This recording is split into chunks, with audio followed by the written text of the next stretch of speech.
All right. And with that, we're going to go ahead and officially call the meeting to order twice, not once, but twice. Got a second for that motion. And I am going to head it over to our fantastic clerk, Drew Nichols, to conduct our roll call of members present. We will start with. We're going to start with Director Janice Cater Thompson. Here. Director Chris Corsi. Absent. Director Susan Harvey. Here. Director Gerard Judice. Here. Director Nisa Hinton. Here. Director Ariel Kelly. Here. Director Todd Lands. Here. Director Sandra Lowe. Here. Director Jeff Okrepke. Here. Director David Rabbit. Here. Director Rosa Reynosa. Is he absent? And Chair Linda Hopkins. Present.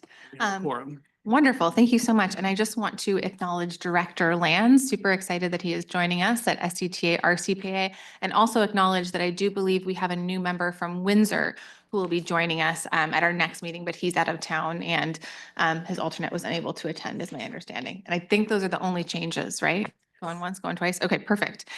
With that, we're going to go ahead and go to public comment on items not on the regular agenda, but within the subject matter jurisdiction of this board. And I will ask if there are any members of the public in person who wish to comment on matters not on the agenda. Seeing none, I will go ahead and hand it over to Drew. So we have Tom Conlon wishing to speak. Tom, I've permitted you to speak. You may start when you unmute yourself. Hi, everybody. Thanks for the opportunity. Tom Conlon here as an individual in Sonoma Valley. I just wanted to wish everyone a happy Black History Month and draw your attention to something my granddaughter taught me last night. That is that the inventor of the traffic signal was Garrett Augustus Morgan, born in Paris, Kentucky in 1877. His parents were former slaves, and to him we owe the technology innovation that we call now the traffic light. So thanks for your consideration. Have a good day. Thank you, Tom. Chair Hopkins, I don't see any other members of the public wishing to speak on items not on the regular agenda. Thank you so much, Drew. And thank you so much, Tom. That's one of the loveliest public comments I think I've ever heard. Thank you for the education and thank you for the acknowledgement of Black History Month. And in that vein, I want to say that it was maybe the most boring Super Bowl game ever, but highly recommend the halftime show and watching it maybe a couple of times because there was quite a bit there with respect to not just Black history, but also Black future and Black culture, and just want to acknowledge that. With that, we are going to go ahead and move on to the consent calendar. Are there any members of the board who wish to pull anything from consent? Seeing none, I will ask if there are any members of the public who wish to comment on the consent calendar, which is items 4.1 through 4.4. Seeing none in person, Drew, is there anyone online? I don't see any hands raised. Great. And with that, I'll bring it back in case there's any motion on consent. Second, run apart. Great. We have Director Cater Thompson and Director Judice on the second. And so with that, I think we can actually do a voice vote because everyone is in person. So all in favor say aye. Aye. Aye. Any abstentions? Any noes? With that, that does carry unanimously.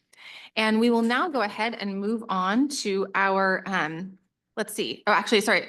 Just to confirm, it actually was items 4.1 through 4.6. So I just want to state for the record, I think I said 4.4 before. With that, we are going to go to our joint SCTA RCPA items, and we will start with the election of chair, vice chair, and the executive committee.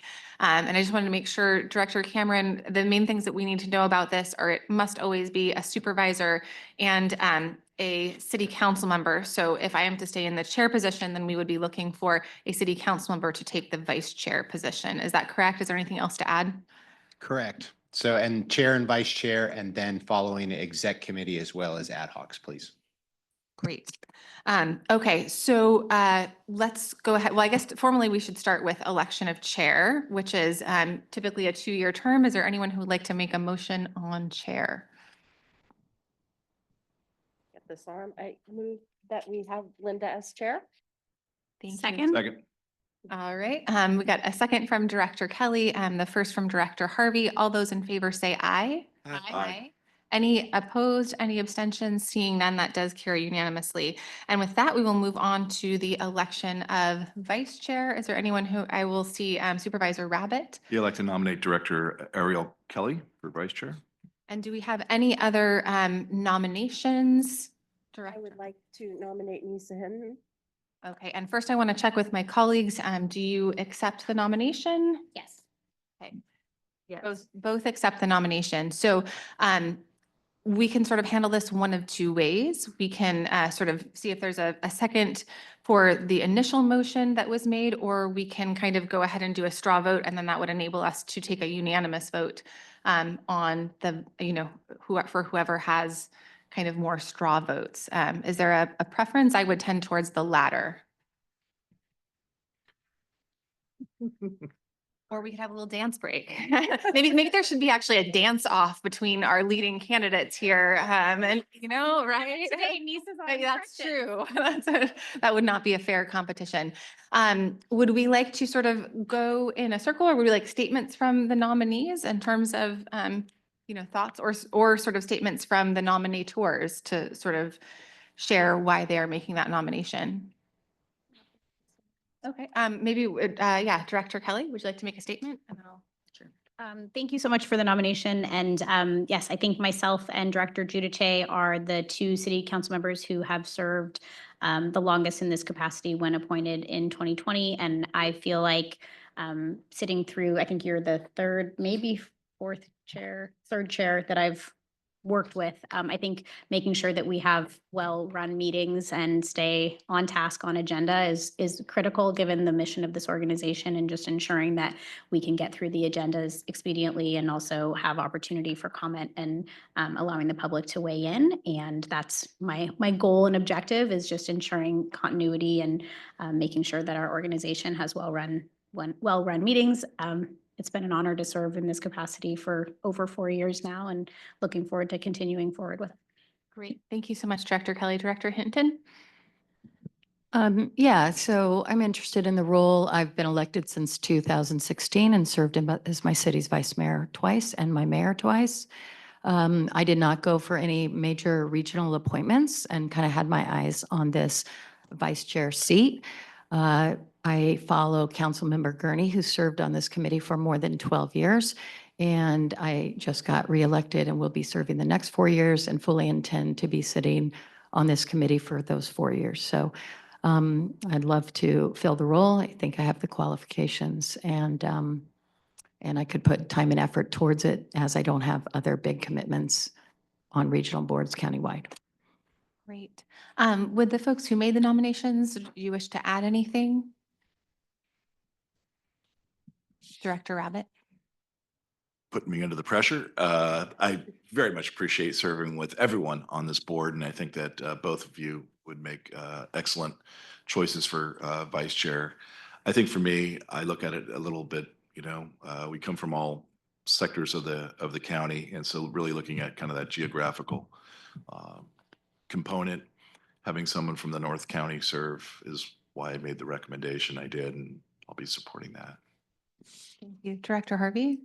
Yes, I've served with Nisa on many committees. I've seen her in action, and I've seen her regionally support a lot. She sits as the alternate on the executive committee right now, and it feels like it's a next natural step.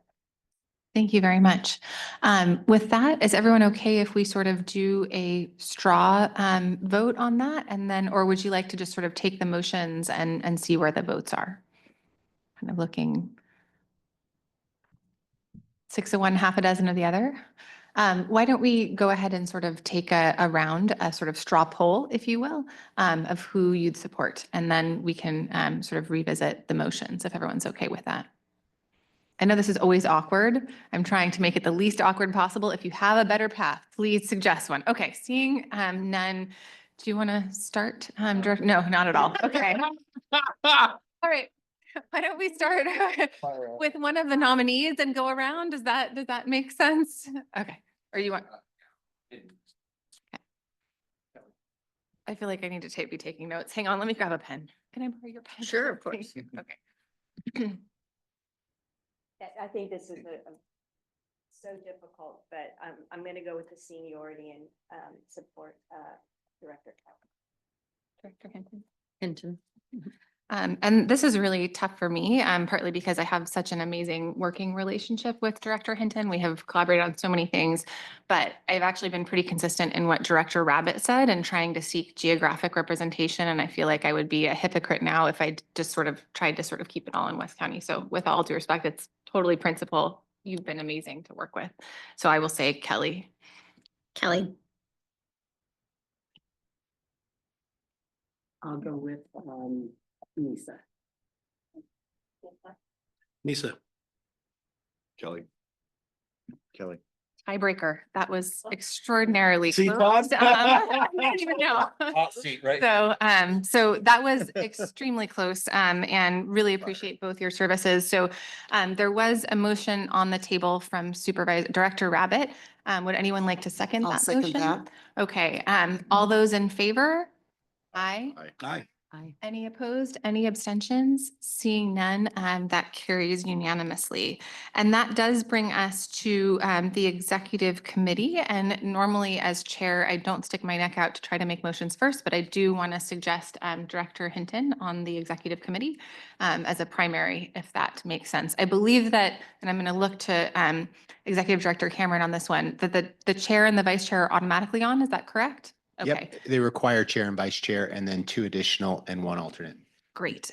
So I would just sort of propose Director Hinton as one of the executive committee members. Is there anyone else who wishes to serve on the executive committee? Yes. Mhm. I'd like to continue serving on the executive committee. Great. And Director Rabbit, are you also Yeah, I'd like to interested? continue. Okay, so we do have sort of 2 and an alternate seat. Currently, I believe Director Hinton is in the alternate seat. So is that a decision that we need to formally make today, or can we kind of come back and like have a little sort of conference and consultation about who is the alternate and who is the sort of primary on those? I defer to the chair on the timing. It could be this meeting or next meeting. I will say the alternate is welcome at every meeting. Okay, so is anyone willing to sort of take the A as opposed to the P next to their name, knowing that you can attend and participate fully in the executive committee? I'm fine. Okay, awesome. Thank you very much, Director Abbott. Okay, so we will have 2 primaries and an alternate, same number of people, just slightly different, or so same people, slightly different composition. So do we have a formal motion for that arrangement? Move to approve what you just laid out. Thank you so much for that. Do we have a second? A second from Director Lowe. All those in favor say aye. Aye. Any opposed, any abstentions? Seeing none, that does carry unanimously. And so that will bring us to our 2024 SCTA RCPA annual report, which is an action item that will be presented by Ross. And I don't know if Executive Director Cameron, if you'd like to introduce. Would, Oh, ad hoc. would the chair like to appoint members of the ad hoc at this meeting or next meeting? We do have some vacancies on 2 ad hocs. What I would like to do for that is I would like to say whoever is interested in serving on an ad hoc committee, please contact both Executive Director Cameron and myself, and then we will come forward with a recommendation at the next committee based on interest. Does that sound good? And maybe you can also send out an email to all of the board members stating where the vacancies are so that we know where there are new opportunities to serve. Thank you. I will follow up after the meeting, and here's Ross to present the 2024 SCTA RCPA annual report, of which I believe you all have a hard copy in front of you. Good afternoon, directors. Staff completed the 2024 annual report. The details of progress and successes in both the transportation and climate fronts. Highlights of this report include the Safe Streets for All grant, the Redwood Bike Share launch, Hearn Avenue and 116-121 work, the Equitable Building Electrification Plan, Green Business Certification, and more. These efforts moving forward in 2025 will be detailed more fully in the SCTA RCPA work plan presentation that's coming up. The annual report is linked in the agenda packet, and as mentioned, physical copies are available today. So we ask that you consider taking action to adopt the 2024 SCTA RCPA annual report. Are there any questions from members of the board? Seeing none, Are there any members of the public who wish to speak on this item? Seeing none, Drew, anyone online? Okay, and with that, I will bring it back to the board to see if there is a motion or any final comments on this item before a motion. Anyone want to make a motion? I'll make the motion. Director Cater Thompson with the motion. Do we have a second? Second. Second from Director Rabbit. All those in favor, say aye. Aye. Any opposed, any abstentions? Seeing none, that does carry unanimously. Thank you so much. Fastest agenda item ever, Ross. You win the award for the day. With that, we are going to go ahead and move on to the 2025 SCTA RCPA overall work plan. And I believe that Executive Director Cameron will introduce this one. Thank you, Chair. Our 2025 SCTA RCPA work plan will be presented to you by our three managers. The work plan itself is detailed out. It will also be included in our briefing book that will be coming to this board at the next meeting. And you'll see the plan itself is broken into three primary categories. If you go to the next slide, you'll see those three primary categories outlined as projects, programs, and planning. And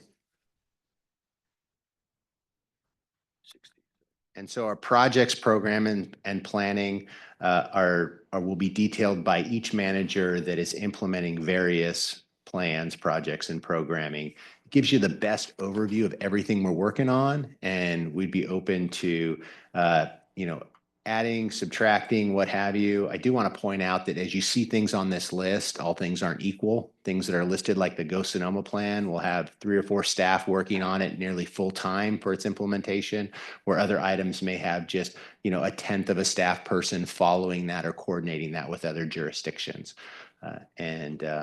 With that, let's pass it off to Tanya, our Chief Deputy Executive Director, who is responsible also for climate programs.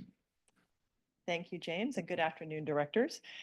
Before I launch into the specific climate work plan items, I did want to highlight the first item on the planning section, which is our strategic visioning and organizational alignment implementation. So we have an item coming up actually right after this one to share information with you about that, but just wanted to highlight that this is a key element of our work plan for the year ahead to implement the recommendations from that process. And again, you'll hear more about that on the next item.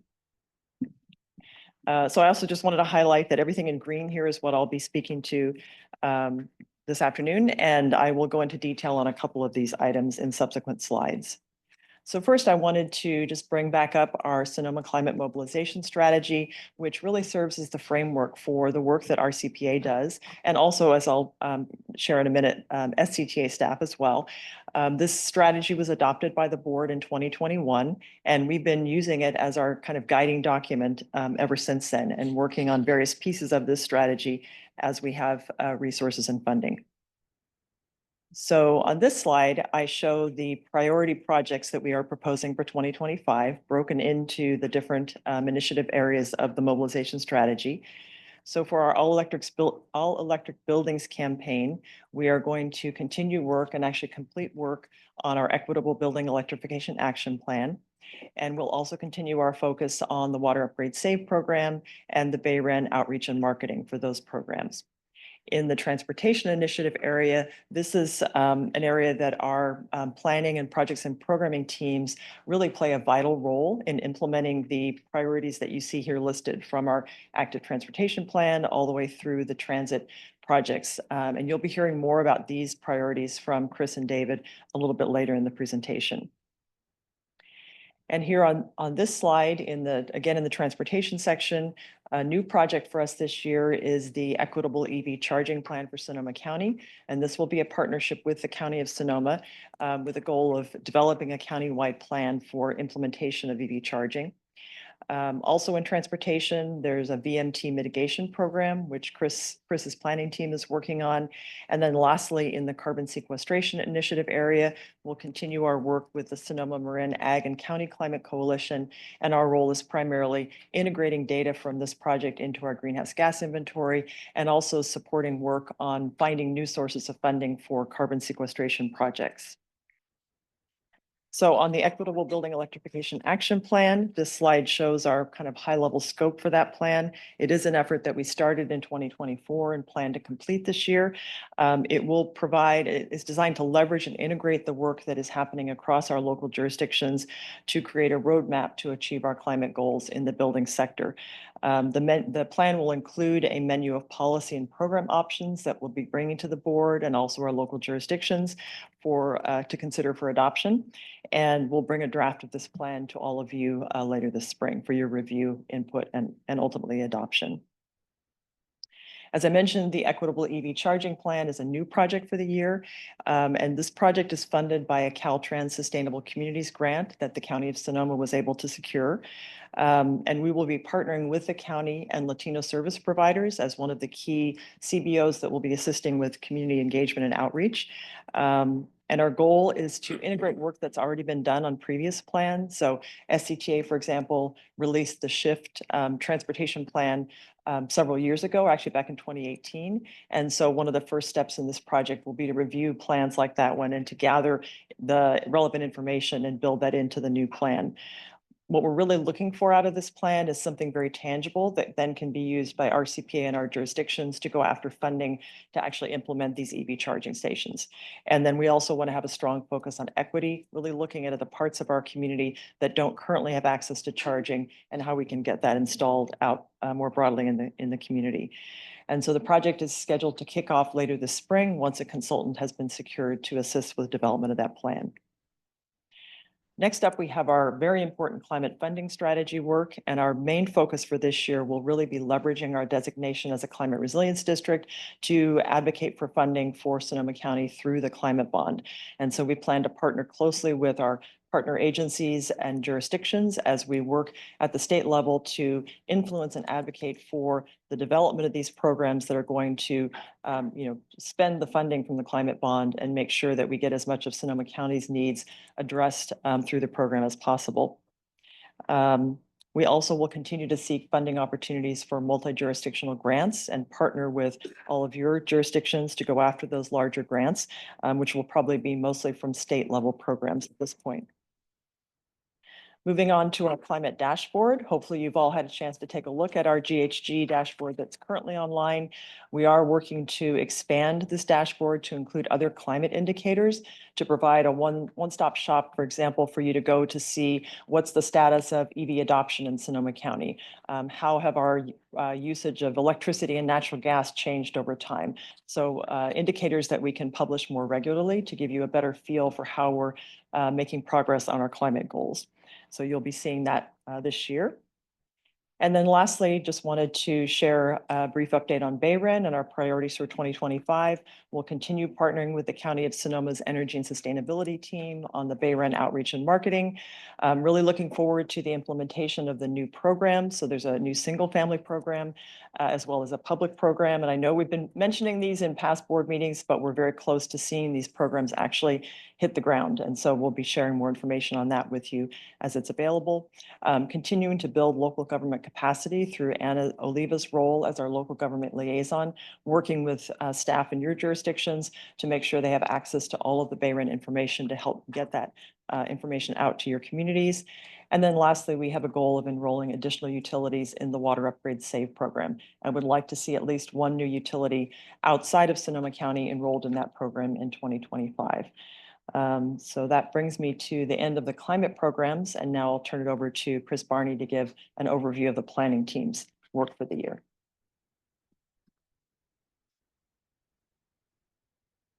Fantastic. Thank you, Tanya, and good afternoon, directors. So really excited to be here today to talk about some of the major projects that the planning team is going to be working on in 2025. And again, all of the items highlighted in green, I'll be touching on today. So first, one of the major things that we'll continue to work on this next year is coordinating with our colleagues at the Metropolitan Transportation Commission and the Association of Bay Area Governments on the Regional Transportation Plan update, Plan Bay Area 2050 Plus and Transit 2050 Plus. So there's a lot of back and forth on the different deliverables that MPC releases and projects, and continuing to advocate for Sonoma County priorities both on the policy and project side. And one bit of good news, the Smart Rail Extension to Cloverdale has been added to the Plan Bay Area 2050 plus project list or final blueprint, which was approved in the commission in January. So that was a big effort last year that we're happy we saw a positive conclusion to. With that, final blueprint approved. The planners are moving into a final analysis and environmental review phase and targeting final adoption of the RTP in December of 2025. So moving on to our own transportation plan, the Sonoma County Comprehensive Transportation Plan, which we're calling Sonoma Moves 2050. We kicked this update off last year, and we update our CTP every 5 years to make sure it's still relevant, useful, and represents your priorities as a board of directors, and also the community's vision for transportation in Sonoma County. So work for this year includes updating the reference information in the plan. So we query a lot of different data sources to provide an update of transportation trends and statistics in Sonoma County. We're actually out in the community. We've been out in the community a lot last year, and we'll continue that through the next year, talking to folks in the community about what their priorities are and what they'd like to see in the future as far as transportation is concerned. We'll continue to consider current travel trends and changing travel behavior. We've been working with your local agencies and staff on updating our list of transportation projects, which we'll be bringing back to you later this spring. And then we'll be looking out to the future and seeing how future population and employment growth may impact transportation.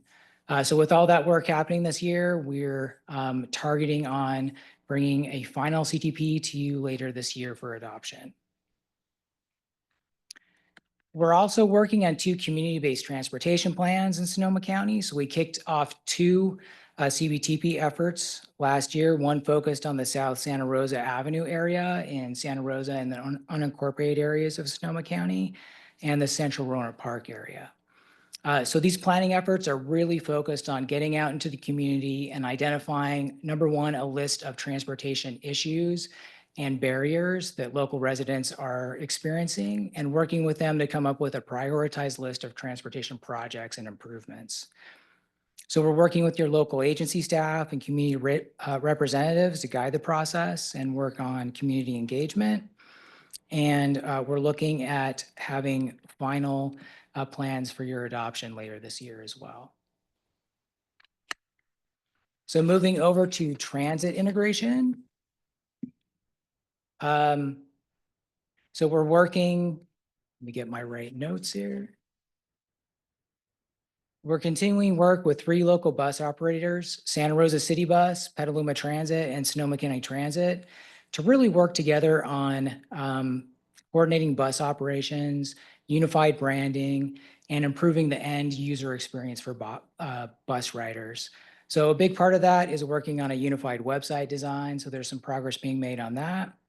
An integrated transit service plan, which looks at overlapping transit service and potential solutions, was completed last year. And then coordination is ongoing with a focus on the 2019 Transit Integration and Efficiency Study, or TIES, that 2024 Transit Integrated Service Plan that we completed last year, and the Mascots Project, which I'll talk a little bit about now. So Mascot stands for the Marin Sonoma Coordinated Transit Service Analysis Project. And this is really focused on the Highway 101 corridor and improving transit service and the end user experience for people traveling through that corridor in Sonoma and Marin counties. So right now the project team's really digging into existing travel markets, travel demand, and how those demands can be best served. So there'll be more information on that over this next year. So jumping into our active transportation plan, this has been a major countywide planning effort, really focused on increasing access to active transportation like walking and biking in Sonoma County. It includes a countywide plan update and local plan updates for 7 jurisdictions, with 3 local jurisdictions working on their independent plan updates. Those independent efforts are taking place in Santa Rosa, Petaluma, and Windsor, with final ATPs under this project having already been adopted in Cloverdale, Cotati, Healdsburg, Sebastopol, and Sonoma, with Roanoke Park and unincorporated county plans adopted or being accepted later this year.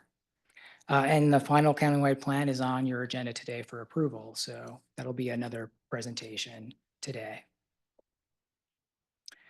So late last year, we also kicked off a travel demand management plan. We've hired a consultant in December to help develop that plan to really prioritize different travel demand management strategies and first last mile programs. So you can see an example of a few of those on the slide here.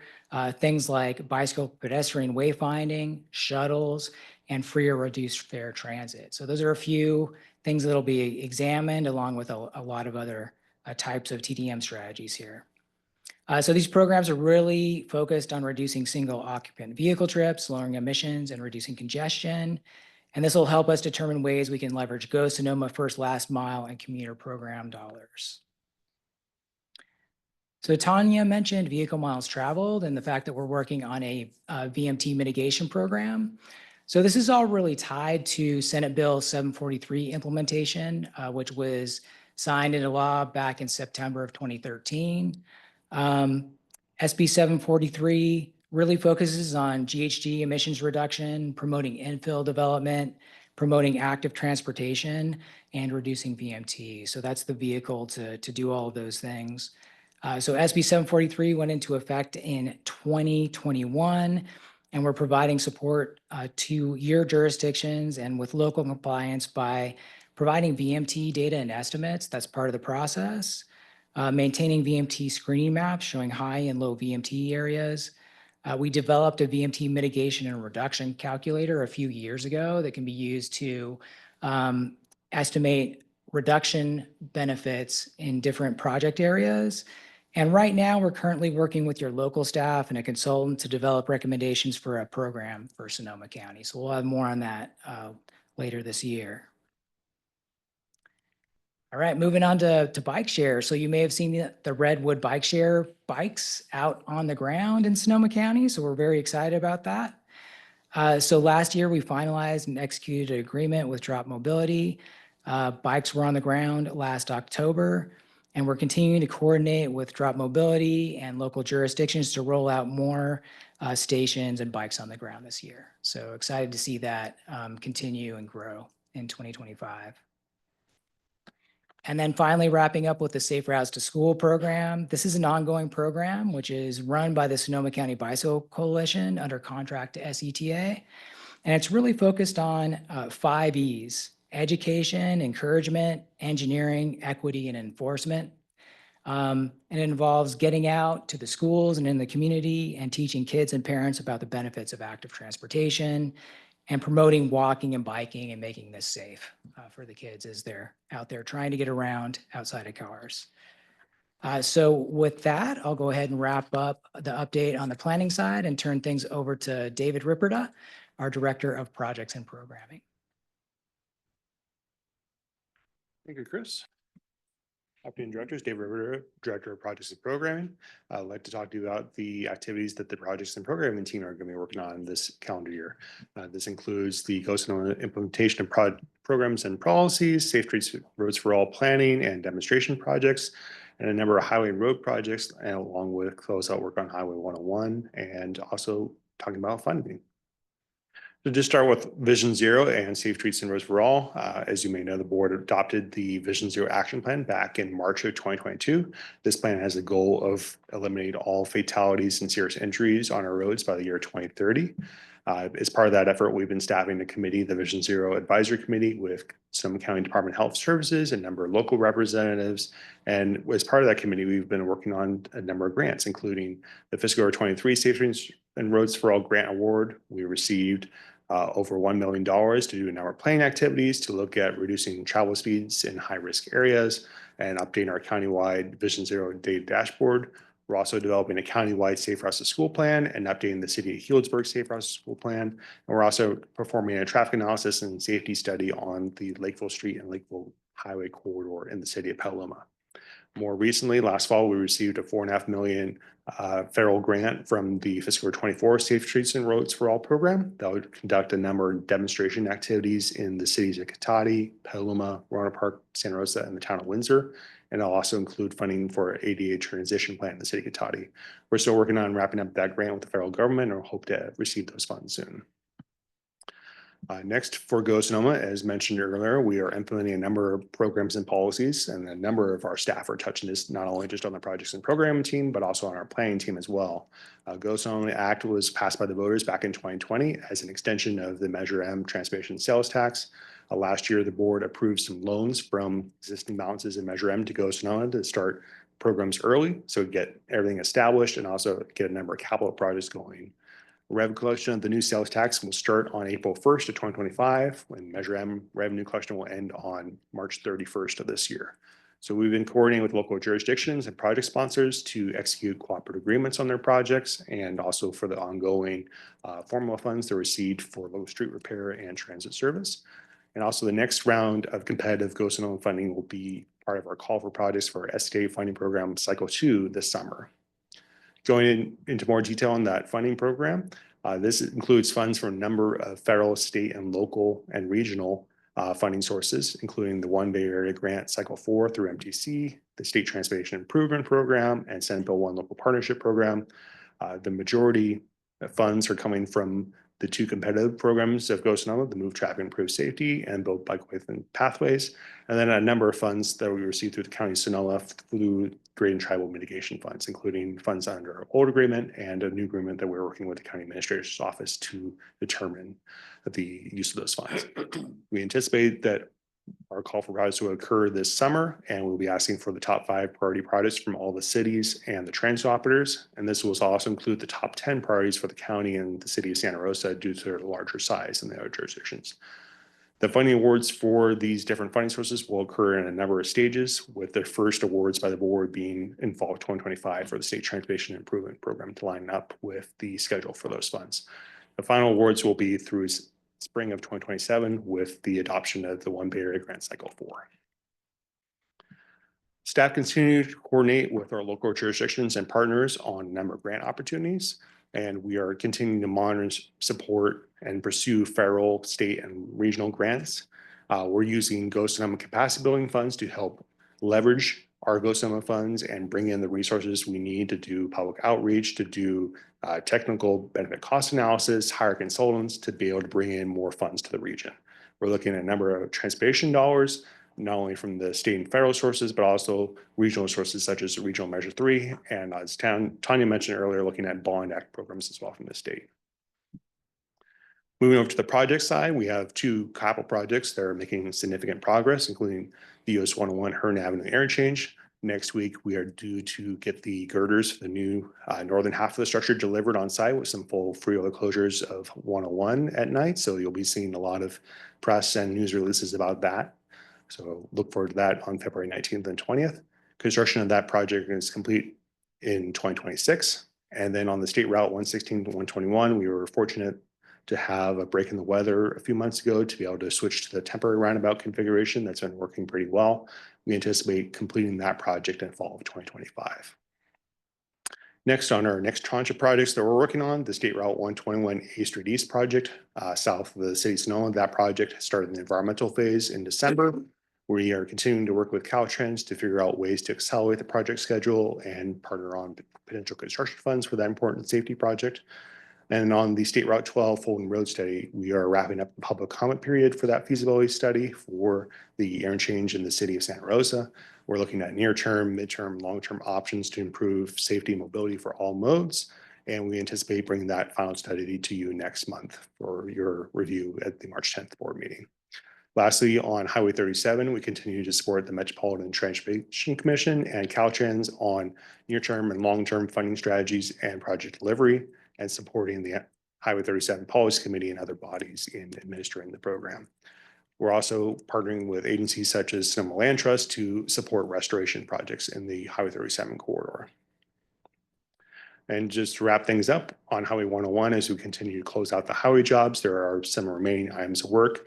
We are looking at doing the landscaping in the 101 corridor between Windsor and Petaluma. That's been broken into 2 segments, one being the northern segment that Caltrans is designing on our behalf from Windsor River Road to Sierra Avenue in Cotati. And then the southern segment is being designed by SCTA's consultant BKF. That will be from Sierra Avenue to Petaluma Boulevard South. We anticipate having those projects go to construction in the next year or two. On Highway 101 carpooling hours, we are coordinating with the Transportation Authority of Marin, MTC, and Caltrans to develop consistent carpooling hours. They'll be the same for both counties. We will anticipate having those hours settled upon and brought back to the board for your information the next month or two. And those new updated signs will be posted before the Marin Sonoma Narrows segment B7 construction in Nevada is completed in August of 2025. And with that, I'd like to turn it back to our director, James Cameron, to see if there's any questions from the board. So that concludes our presentation on our 2025 SCTA RCPA overall work plan. We would welcome any comments or modifications from the board and would like the board to consider adopting the work plan. Thank you. Thank you so much. And I will bring it back to my colleagues to see if there are any questions or comments. And I also just want to commend staff for such an amazing, informative, presentation and so seamless the way that you handed it off and kept things going. So thank you very much for your work. Any questions or comments? Yes, Director Lowe. On the 8th Street East signal and so forth. So because of the frequency of flooding in that general area, I think that it needs to be just highlighted how important that turn is, because, people are redirected not to go on 121, as if they're coming into the beautiful roundabout, which I've been enjoying. And so they'll go through Sonoma. It would be nice if they could, if that were an option. They can't go down Fremont, aka Highway 12, because that's where the flooding occurs. But up at 8th Street is clearer. And so I'm not saying anything that you don't already know, but I think it's also part of the whole climate discussion that we continue to find other corridors that are not going to be heavily flooded, where people can safely get, to their destination. So I just need to say, thank you. Thank you so much. Director Rabbit. Thank you very much. Thank you for the presentation. Just couldn't help but see the Grayton tribal funds up there, and just want to make mention for this body that we have a serious issue that we need to address on Lakeville Highway down towards 37, where it's been constantly giving way because the water level is coming up and the pavement is not cooperating there. Hoping to parlay that on whatever's going to happen on that segment of 37, but also know that the Grayton mitigations funds, as they were originally negotiated through the county at least, had concentric circle rings around the casino to take care of the roadways around that. Then there was money thrown in for the larger regional pieces, originally the 10 million into the 101 widening when we were still in that piece. I'm not sure if this still falls into that category, but I do think that this would be a use of funds. And unfortunately, that $6 million figure wouldn't even be enough to cover the anticipated work, because it's a significant project and one of maybe 3 or 4 catastrophic road failures I think we have countywide that we don't really have a pot to go into to fix. So I just wanted to make mention of that. Thank you. Thank you very much, Director Kelly. Yeah, I think I'll just kind of echo the sentiments around the impacts of these rainstorms that we think, are going to continue to be, more consistent when we have our droughts, and then we're going to have flooding on a more regular basis. And it seems like it's getting more extreme. I think we've seen a lot of pretty bad damage from the most recent flooding. It's all over the county, not a lot of it inside of city limits, but definitely, some road challenges and flooding inside of city limits.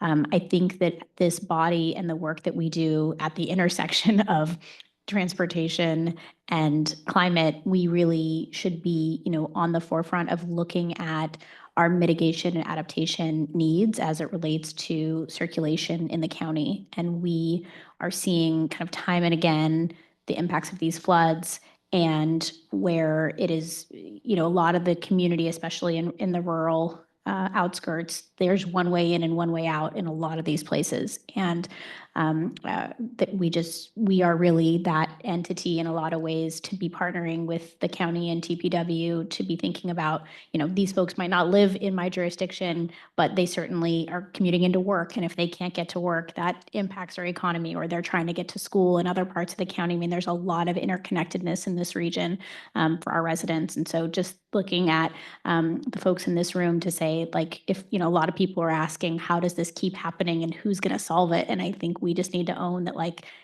that's us. And to be really forward looking, and that it's not going to get easier. It's only going to get harder. And these projects are only getting more expensive the more we kick them down the road. So thank you. Thank you for that, Director Giudice. Thank you. And thank you, Ariel, for those comments. I would agree, concur. In Rona Park, our blessing of water is also a curse. It comes down off the Copeland Creek and tries to make its way to the Laguna de Santa Rosa, while the Laguna is trying to go from the west to the east. I formed a disaster ad hoc, preparedness ad hoc committee, and we're going to throw some money at it in Rona Park. I'm going to start to study this. So we would be more than happy to work regionally with other jurisdictions and other entities to see what we can do regionally to abate some of this. Rona Park did approve its active transportation plan at the last meeting, and we've given robust comments, direction to staff. And so if you would like to discuss that, I'm more than happy to talk about that. It actually happens in the same flooded area along Snyder Lane. So thank you for those comments, and yeah. Thank you. Any other comments or questions from my colleagues? Yeah, Director Lowe. Just to tag on with some of these comments, is that one of the roads that was repaired on the list was Cavedale Road way back when, and now it has to be re-repaired. And I just have to ask, first of all, I was a little surprised that Cavedale was chosen, because it's, I mean, it's a treacherous road, don't get me wrong. I mean, I know it well, but when there were so many, there are so many other roads leading in and out of Sonoma that are really in bad shape, that are used very, very frequently. And then that road was repaired, and then that road needs to be re-repaired, just collapsed, earlier in this season. So I just have to ask, like, when these roads are being repaired from these storms, what are we doing to ensure that they stay whole? I mean, it's one thing if, there's a road that crumbles that hasn't been repaired, but that one had just been repaired. So I'm a little bit concerned of what are we doing to make sure that we're hardening, if that's the proper term, the resistance against any of these, dangerous climate conditions when we do it. I mean, we shouldn't have to repair the same road twice in one season. Any response to that, or just agreement that it's a real bummer to have to repair something I mean, twice? if through the chair, I could respond to a few of those if you don't mind. Yeah, so let me just start out right at the top. So with 8th Street East, right, that connection there, right? I mean, right now you got Caltrans either closing at 8th Street East or closing it back at Napa Road, right? I was driving from Napa. I got diverted on 8th Street East last Thursday night. And so making sure that we maintain that connection and, keep traffic moving through there as it's coming from Napa to Sonoma, as well as going the other way, right? Where you have diversions either that get routed to Watma or can get routed to Leveroni and Napa Road, and how to have that traffic function as good as possible with more of a retreat type strategy during those rain events. There's also excellent opportunities within Lower Sonoma Creek for restoration and nature-based solutions that can reduce that flooding on State Route 121 in that area that we've had some initial conversations with Sonoma Land Trust on, that also get into that interconnection between transportation and ecology and some of the restoration within the Lower Sonoma Creek Baylands and the work that we're doing on State Route 37. So a lot of opportunities there. We're not going to have a $1 billion, multi-billion dollar Highway 121 that'll be elevated, like the, $8+ billion job on 37, but there is some great opportunities there. The tribal funding that's coming out is dedicated to make sure that folks can, access that casino and the nexus to it. And Lakeville, those who have driven it near State Route 37, it is absolutely failing and is in dire needs now to be able to do the most, the best repair that would not have to be repaired again, right? So it's a challenge in those deep areas where you have bay mud that is settling at a very slow rate, and then you have a road that's failing and you add asphalt to it, and then the settlement just increases and starts moving faster, and then you get more failure. And it's just, as you keep adding asphalt, the failure becomes faster. So doing a holistic repair where you replace it with a lighter type material, whether it's a styrofoam type block or whether it's some sort of lightweight fill, or you consolidate it with sheet piles, these are all options that the county will be looking at to make that section of our road system more resilient. In general, though, when we come back to the discussion of having to re-repair a road, right? So MTC does have a pavement management program that all our jurisdictions are required to use, and they do use it to select the best pavement fix for their roadway system. So we do have an expectation that if you have a road that's completely failed, you don't go put a slurry seal on top of that. That's not going to do anything. That's just going to fail that same season, but it'll look good for a few months. There's a requirement that you reconstruct and you replace new asphalt. If it's not as failed, maybe it can get by with an overlay, or you have the best type of treatment, which is if you can get at it before you have any major failure, and you can do that very inexpensive slurry seal. Those are the expectations that we have as we pass through those formulaic funds. But when it comes to the actual selection of the specific roads, this board and our staff have always delegated that to the individual councils and the board of supervisors. So while we have an expectation that the funds are used appropriately and maximize the impact, because we'll never have enough climate or transportation funds, we do have them select those roads. Thanks for all that information. Director Rabbit? Since we're talking roads and all the different options of paving and whatnot over the years, and I think the county's up to 550 or 560 miles or something like that. Obviously, every now and again, you select a treatment that doesn't necessarily take to that particular location for a variety of reasons. A lot of it had to do, I can think of some that had springs and different things that never allowed that treatment to adhere as well. I wanted to point out real quickly, though, I know that we're also, this county is governed by 2 different water boards. And if you are in the southern part of the county right now, they basically prohibited full depth reclamation, which is really grinding up and redoing the street entirely. And we ran into that last year in spite of our best efforts. We actually just went ahead and did it and asked for forgiveness later, which worked. But it's still a challenge because part of that is that we'll have to, can you imagine paving a road and then having to go and get mitigation credits on top of that? And we're talking existing roads, not any kind of new, but it was considered once you get down to the gravel and or the native soil, that's native soil and you're disturbing it as if it were new, which honestly is very ridiculous. But the challenges, there's lots of challenges.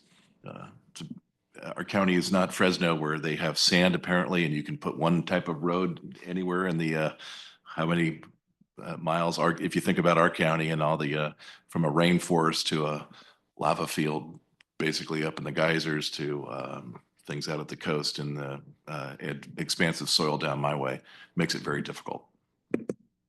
Thank you for that. Any other comments from my colleagues? I just wanted to lend my voice in support of, looking at those regional solutions and recognizing that we are always in either sort of flood season or fire season. And one of our biggest problems is that flood season destroys our roads, destroys our emergency evacuation routes, and then suddenly we're in fire season and we're looking at projects that are, possibly going to take 4, 5, 6 years to solve. So also, I know we'll be discussing our legislative platform as well, but just thinking about, are there ways that we can advocate for streamlining? I think that it's ludicrous when you're looking at a pre-existing road to have to look at mitigation for something that has been there, and that is a critical egress route for the community. My week started with a home floating down the Russian River last week, so it's a reality that we deal with, and that chunk of the road that slid into the river as well is a critical evacuation route. And we're just finally moving forward with the big Wohler Bridge seismic retrofitting, which means that if that is closed and we're not able to find an emergency repair solution for this road that really doesn't exist because it's really down the hill on its way into the river, it will be an hour detour through the city of Healdsburg in order for folks to go, what should be like a 1-minute drive. And so, I totally agree. Some folks live in my district and then commute over to you or to, any of the, we're all connected. And so I think that we really need to look at any of these critical arterial failures and not just the problem of the district or the city that it's in, but as something that really concerns all of us when it comes to public safety and just that traffic. I also just wanted to say that I was really grateful for, covering safe routes to school and Vision Zero. And this is sort of unlike me because when we're looking at 5 E's, I feel like education is usually my top one, but I actually want to channel my architect colleague and say engineering. I really feel like we need to kind of get down into the micro level when it comes to safe routes to school and really look at individual schools and how we can make them safer. I feel like, my kids are very well educated and, my family walks or bikes to school almost every single day. And yet the biggest challenge is just the lack of infrastructure to support cyclists and pedestrians. And so the more that we can be part of that solution, and again, looking regionally, we all have schools that might be inside city limits, but have, unincorporated community members going there or vice versa. We're all connected through our school system as well. So the more we can support safe routes to school and Vision Zero and really making those actionable, I'm excited about that. With that, I'm going to see if there are any members of the public who wish to comment on this item.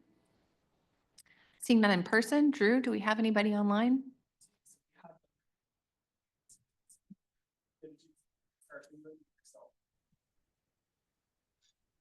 Hello, this is Rick Lutman speaking. I live in Roanoke Park, and I'm the League of Women Voters appointee to the Citizens Advisory Committee to this body. I wanted to make a comment or two about Vision Zero. This is a very noble goal to try to reduce to zero the traffic fatalities within the next 5 years. But there's one factor that has to be dealt with here, and that's intoxicated driving. Because no matter how many speed limits you reduce or how you stripe or roundabouts and so on, an intoxicated driver isn't paying any attention. So something really has to be done to address that part of the problem. It's not the only thing, but it's certainly something that would keep you from zero. Now, I'm sure most of you are aware of this problem. But I didn't hear anything about it in today's presentation. So I thought maybe you'd like to include something about an anti-intoxicated driving program to supplement whatever else you're doing with regard to the Vision Zero. Thank you.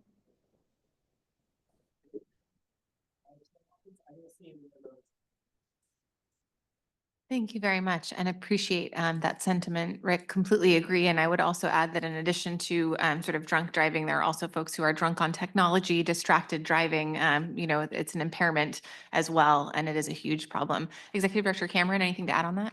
Yeah, so we do have, David Repair, our Director of Projects and Programming, as well as Margot on his team are working with the Office of Traffic Safety. This is a state office, and they get together with CHP as well as the Sheriff's Office, Petaluma Police.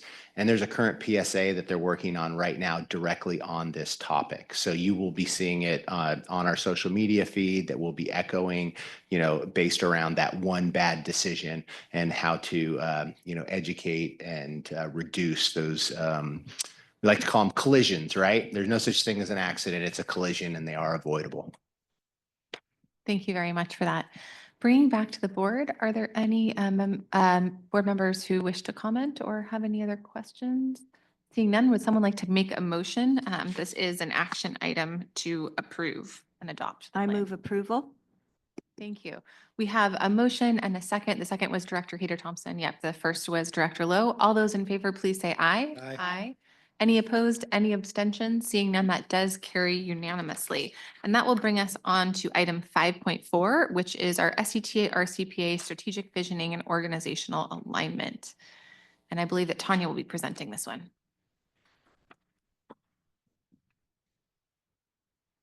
All right. Thank you, Chair Hopkins and directors. And actually, James and I will be sharing the presentation. I'll kick it off and then I'll turn it over to him to wrap it up. So today we'd like to give you slides. All right. Give you an update on where we are with the process and ask for your approval of the results from this process. So we began this process last spring when we contracted with Equity First Consulting to facilitate a strategic visioning and organizational alignment process with SCTA and RCPA staff. Now, I want to note that staff was very, very involved in this process, and I want to give a real big shout out to all of our staff members who participated so actively and thoughtfully in the process. It really was a true team collaborative effort and really reinforces the strengths that we have within the team. And I would say the output of this process really builds upon the strengths that everyone brings to the table. The purpose of the process that we went through was to create shared values, principles, vision, a mission. We didn't go into this thinking that we'd have one mission, but that's what we ended up with. And also recommendations for greater internal collaboration between SCTA and RCPA to support a more integrated team culture to advance our impact. And the discussion you all were just having about the impacts of flooding and fires and all of that on our county and the importance of really integrating our climate and transportation work, lends even more power to this work that we've been doing.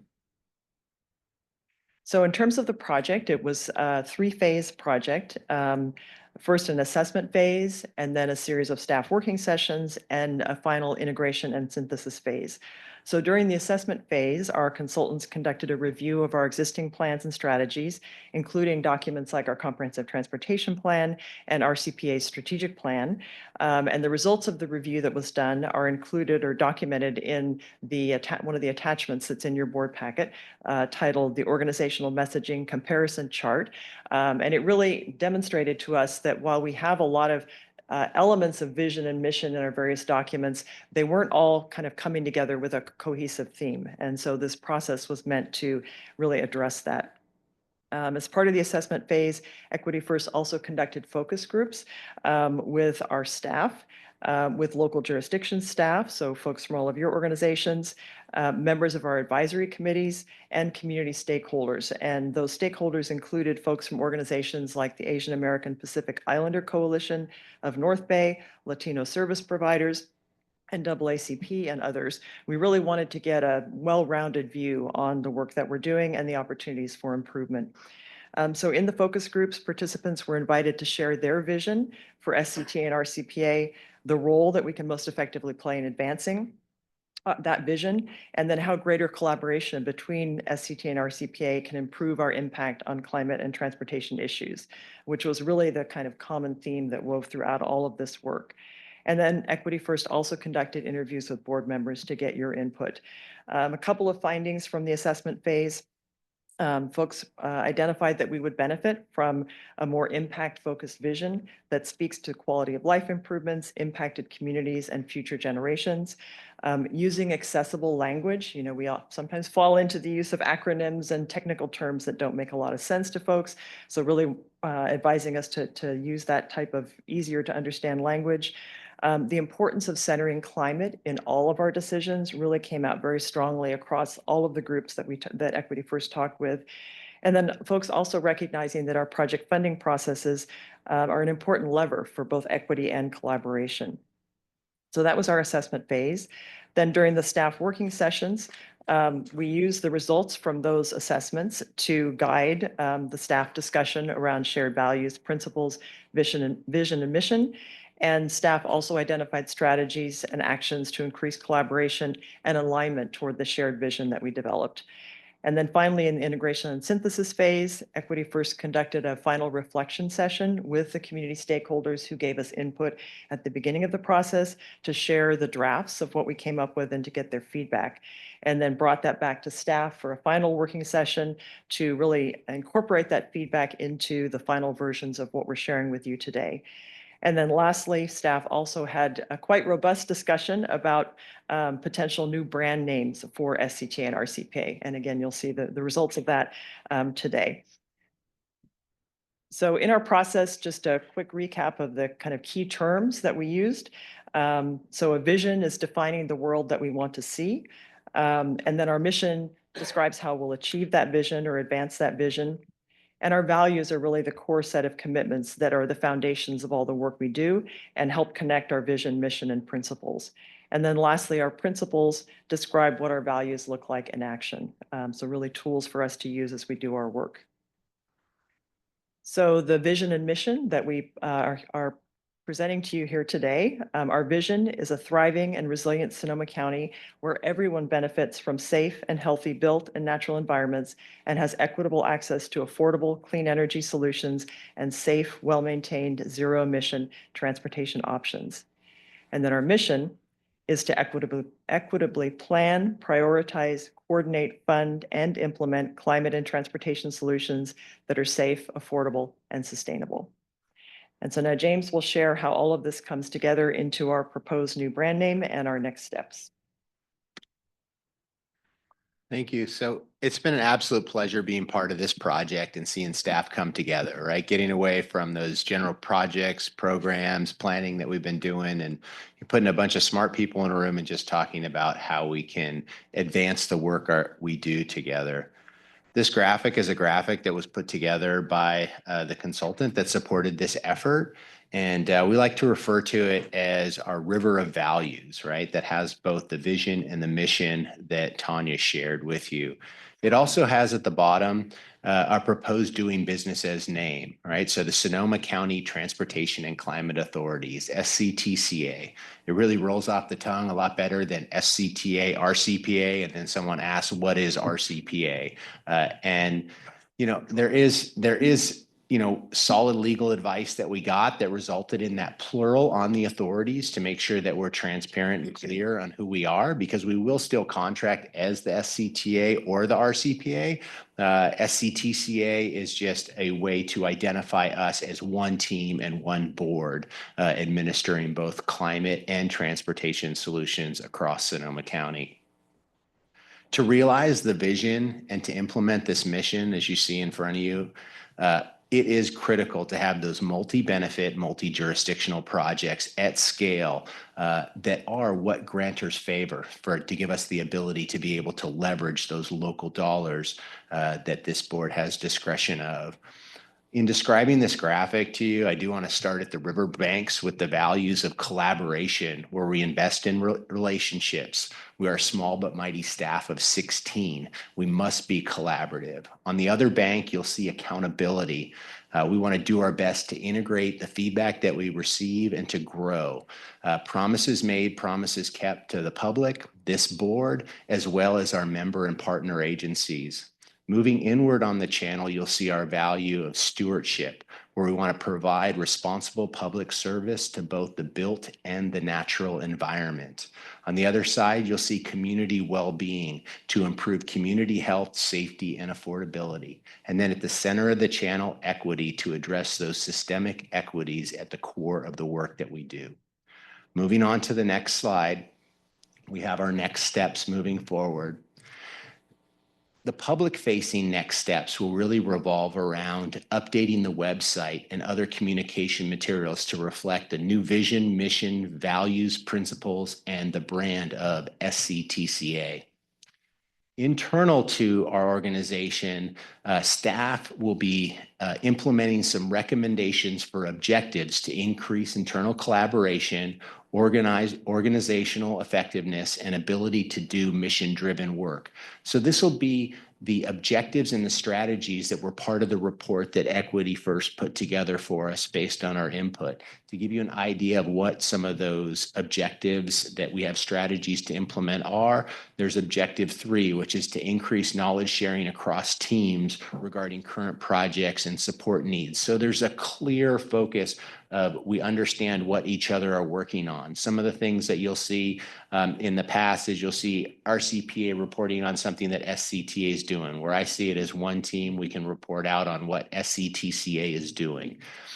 Objective number 4 is greater collaboration across planning programs, projects with a climate lens applied to all transportation projects. So in alignment with the Go Sonoma strategic implementation plan, that is the voter approved sales tax expenditure plan, we do have a RCPA committee, that is the Climate Action Advisory Committee, that reviews all of those project recommendations for the competitive program prior to this board acting. So doing more of that at a staff level before it goes to committees across our entire organization is part of the strategies in that objective. So with that, I'll close with the staff recommendation to the board is to adopt the SCTA and RCPA shared mission, vision, and values, and our new brand name or doing business as name as Sonoma County Transportation and Climate Authorities, SCTCA. Thank you. Thank you very much. And with that, I'll bring it back to my colleagues, Director Corsi. It makes great up. Corsi, and then, yeah, sorry, I was looking Sorry. for next. You're next. You're next. I was just You're taking first. my time turning on my microphone. Please. He was a little slow on the draw there. Go slow on the uptake. Thanks for this. I really appreciate the intent of this process and project. I also like the timing as we go into Go Sonoma in the coming months, just getting that off the ground. I do want to say I think we missed a little bit of an opportunity by using authorities instead of organizations. And then we could have been Sonoma County Tacos. Okay. We have to adjourn. Meeting's adjourned, done. No, I mean, operational efficiency, branding, it's great. I think that it's a great idea and about time. You can't really separate the two organizations, right? It's like trying to separate climate change from environmental, social, and racial justice. It just doesn't work. So I'm really excited about it. I think it's going to put a fresh foot forward, and I think we'll, it gives us the greatest opportunity to succeed. So, yeah, well done. Director Kelly? I just want to thank staff and Equity First Consulting for putting this together. I feel like you all have been really putting a lot of time and energy into realizing this internal vision and coming forward in a really authentic and honest way in the work and the way that we've been organizing for a long time. And so huge kudos to being willing to kind of take this huge step forward. And this, I would say it's not a risk because I feel really positive about it. I think this is an awesome step for this organization and for this team. And so grateful for your leadership in making this happen. And I do really appreciate the TACO acronym, but I'm good with what's proposed here in the report. But it is making me hungry. Director Kater Thompson? Well, I just want to thank staff also because this is going in the right direction. So thank you very much. Anyone else on the board? I just want to echo the comments of my colleagues, all tacos aside, but for a long time, I feel like I've kind of wrestled with the fact that we have these two separate parts of the organization and that they're not always in alignment, right? We could be pursuing things that would, speed up the flow of traffic on one, but actually increase greenhouse gas emissions. And now I really feel like we are actually looking for those win-win-win solutions, right? That address things like reducing greenhouse gas emissions while also reducing, bicycle and pedestrian fatalities and including and encouraging active transportation options. And I feel like the organization's been growing in that direction for a few years now, and it's wonderful to have that formalized and institutionalized. So I just want to say thank you all so much for the work, and a shout out to Equity First Consulting for the work to get us here and kind of develop that consensus among staff. So I hope it seems like this is a document you all are proud of, and that it really represents kind of the full suite of teamwork, right? Of everyone really having a participatory role in bringing it forward. So thank you. With that, I will ask if any members of the public in person wish to comment on this item. Seeing none. Drew, do we have anyone online? Rick, I permitted you to speak. Start with you, yourself. Yeah, thank you again, Drew. Whenever I try to explain to the League of Women Voters, to whom I report about transportation issues, about SCTA/RCPA, I have to remind them that it looks like two organizations and probably is legally two different organizations, but it's the same people meeting in the same time in the same room with the same staff. So I think it's going to clarify things for the public to have this single title. I applaud that. Thank you.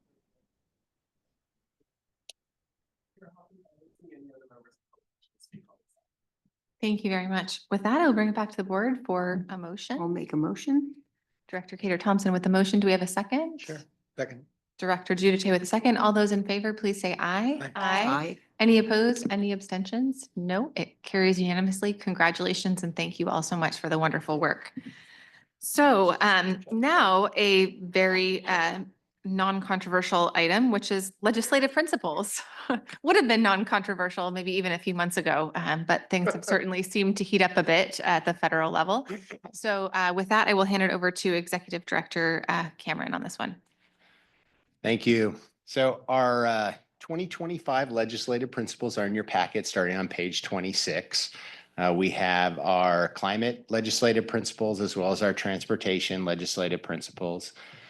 These are like our general guidelines that are, when we do have a specific legislative measure though, it will come to this board for their opinion and you'll be asked to take a position on it. But these general guidelines allow staff to operate between board meetings and represent our organization.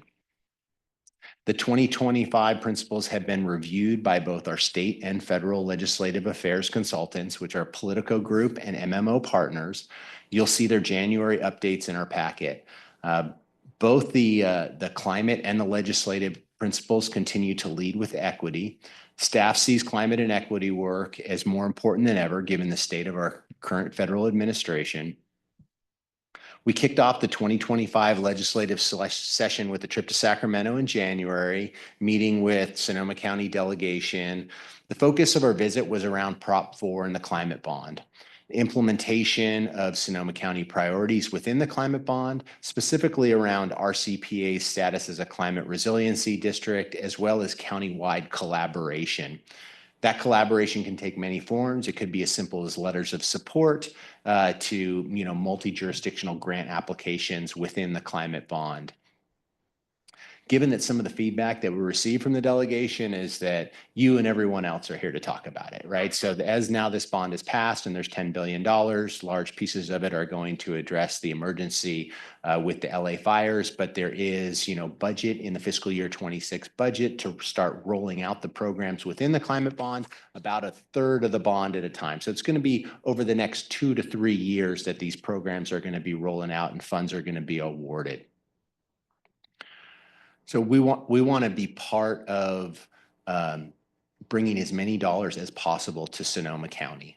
And it will be part of our next funding climate ad hoc that we'll be having later this week to advance that discussion.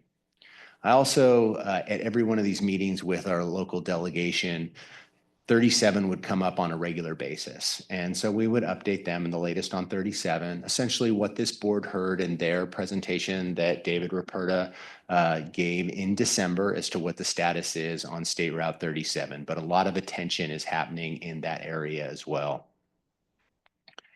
Additionally, we discussed Brown Act reform, where last year the legislation did fail, did not move forward. It did include elected officials within those Brown Act exemptions. With regard to our organization, we've never had an issue with quorums of elected officials. Our issue really comes in those advisory committees where you have appointed positions, not electeds, that are unpaid. So as it advances, the legislation that did not make it last year has been reintroduced this year. If that's not looking like it's going to make it again, we do want to be able to advocate for addressing, folks that have accessibility issues, attending our paratransit advisory committee or citizen advisory committee that would be best served by being able to zoom into a meeting and actually be counted as the quorum by a video conference system. There is a deadline of February 21st for bills to be introduced at the state level, so you can expect a more robust bill list at the next meeting in March. On the federal side, we are conducting business as usual with funds that are executed grant agreements. Those federal awards by the US DOT without grant agreements that we have are at risk, and we are more concerned about them. There's two primary ones that we have. One is our 2024 Safe Streets and Roads for All grant. It's 4.5 million. It affects 5 of our jurisdictions. And we are pushing for that grant agreement. We believe that because that grant agreement is focused on safety, that we will be successful in getting it. We're documenting that interaction with FHWA staff now. The other one is some funding on State Route 37 that is very much infrastructure focused. That infrastructure focus also aligns with the current federal administration, and we're optimistic that we'll be successful in getting that grant award as well. When it comes to grant funding that some of our member agencies are less optimistic about, it would have to do with EV charging, or any climate or equity focused program is definitely at risk of actually receiving the grant agreement, regardless of whether a preliminary award has occurred. Also on the federal side, the community projects for 2025 are coming out. SCTA RCPA staff is currently recommending that we take a position to support our member jurisdictions in those community projects. That's what we did in 2024 as well, where we don't have a project that we want to submit for SCTA or for RCPA, but we do want to make sure that we can either help with applications for those community project grants or write letters of support as needed to make sure that we're as successful as possible countywide. So staff recommends that the board consider adoption of the 2025 legislative principles while recommending any edits to those legislative principles or strategies in implementing them. Thank you. Thank you very much. Any questions or comments from my colleagues? Director Harvey? Yes, James, I would just like to suggest if there are certain things that you're trying to move forward, that you allow all of us to know, because we also have separate meetings. Quite a few of us are very involved in the League of California Cities. And so if there are things that while we're up there talking to our legislatures that we can bring forward, I think that would be helpful if we push them from multiple angles. Absolutely. Great. Other questions or comments from my colleagues? Seeing none, I will ask if any members of the public wish to comment on this item in person. Seeing no one rise. Drew, do we have anyone online? Don't see any members online who should speak on this item, Chair Hopkins. Great. Then I will bring it back to the board. I just want to say thank you for keeping equity at the forefront. Really appreciate that. And I also look forward to the work. I mean, I feel like one of the great things about so many of our projects is that they are win-win-wins. They are investments and improvements in infrastructure and safety, also with, co-benefits for climate. And so we may just need to sort of shift what language we use in these applications and really emphasize certain benefits potentially over others. That's as long as we don't really feel like adding have more babies to our legislative platform, because apparently the DOT will be prioritizing funding into areas with high birth rates and marriage rates. That is going to be one of the criteria going forward, which is beyond belief, to be perfectly honest. So with that, I will see if there's anyone who would like to make a motion on this item. All right. Second. We have a motion and a second. The motion was by Director Kater Thompson. The second was by Director Harvey. With that, all in favor, please say aye. Aye. Aye. Aye. Any opposed? Any abstentions? Seeing none, that does carry unanimously. With that, we are going to go ahead and move on to our ATP final adoption. And before we have, I think Dana is going to be providing the intro to this.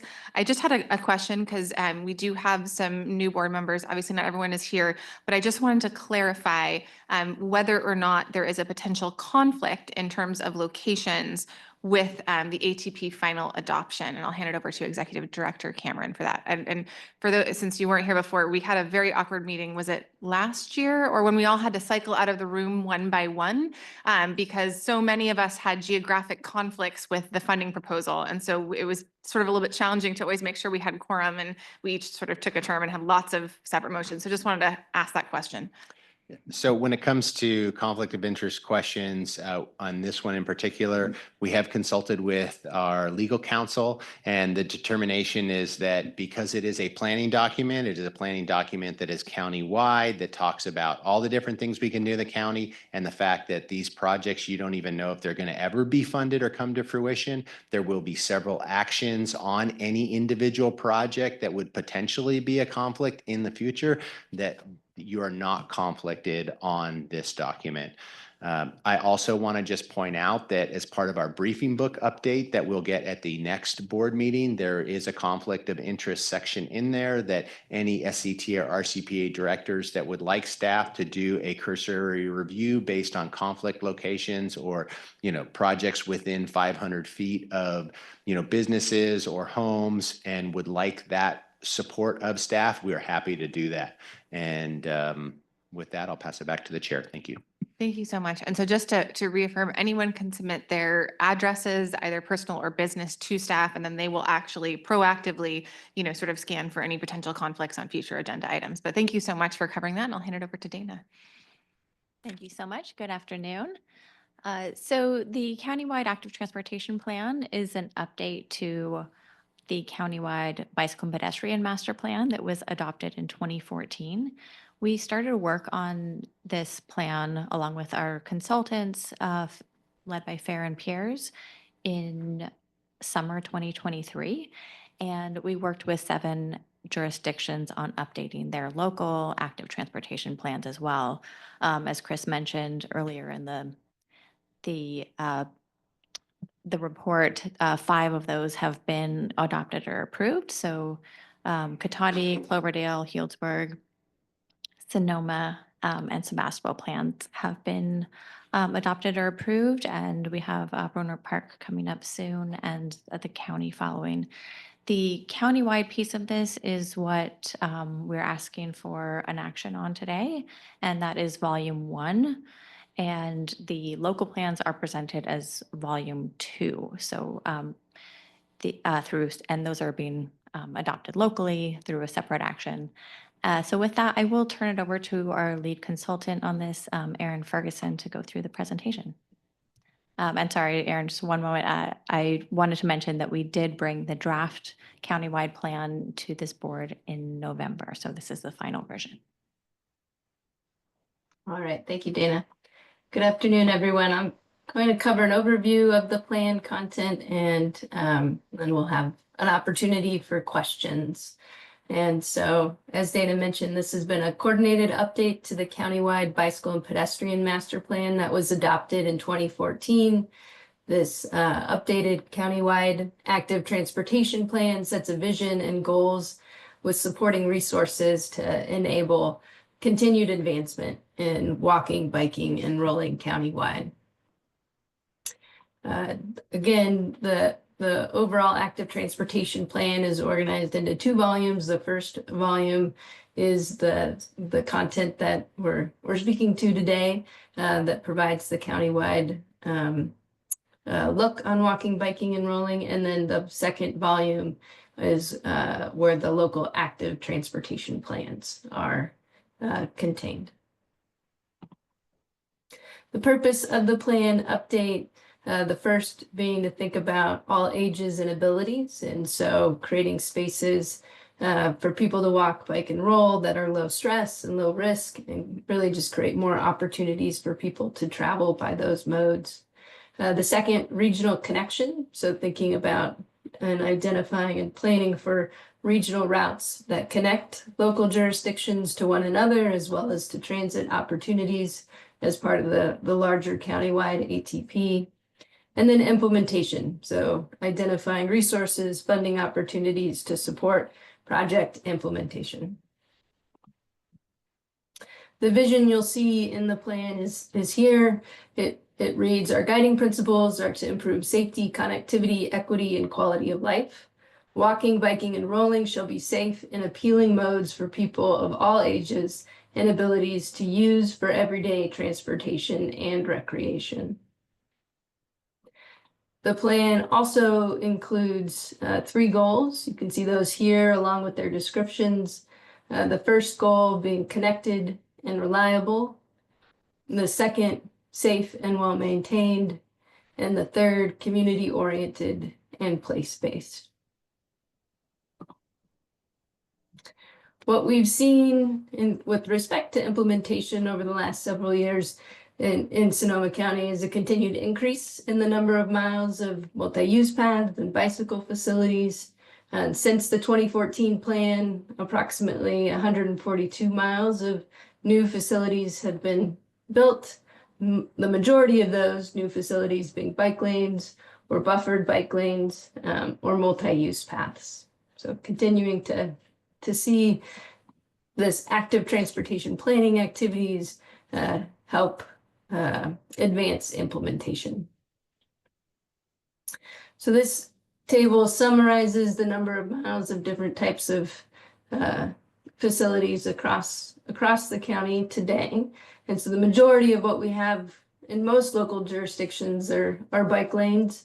So seeing and multi-use paths, so seeing opportunities to continue to enhance what we would consider low stress facilities, things like separated bike lanes, or it could be more multi-use paths or buffered bike lanes. Those all create some additional space between people biking or using those facilities and moving vehicle traffic.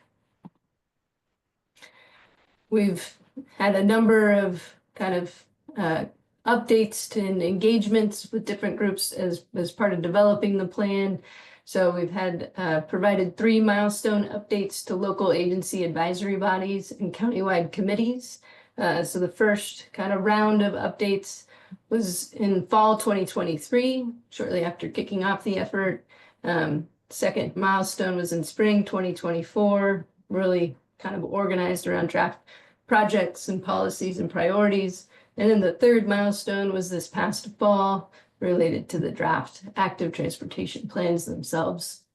We also held some focus group discussions, one in January of 2024, focused around youth and youth travel. That was held in coordination with Latino service providers.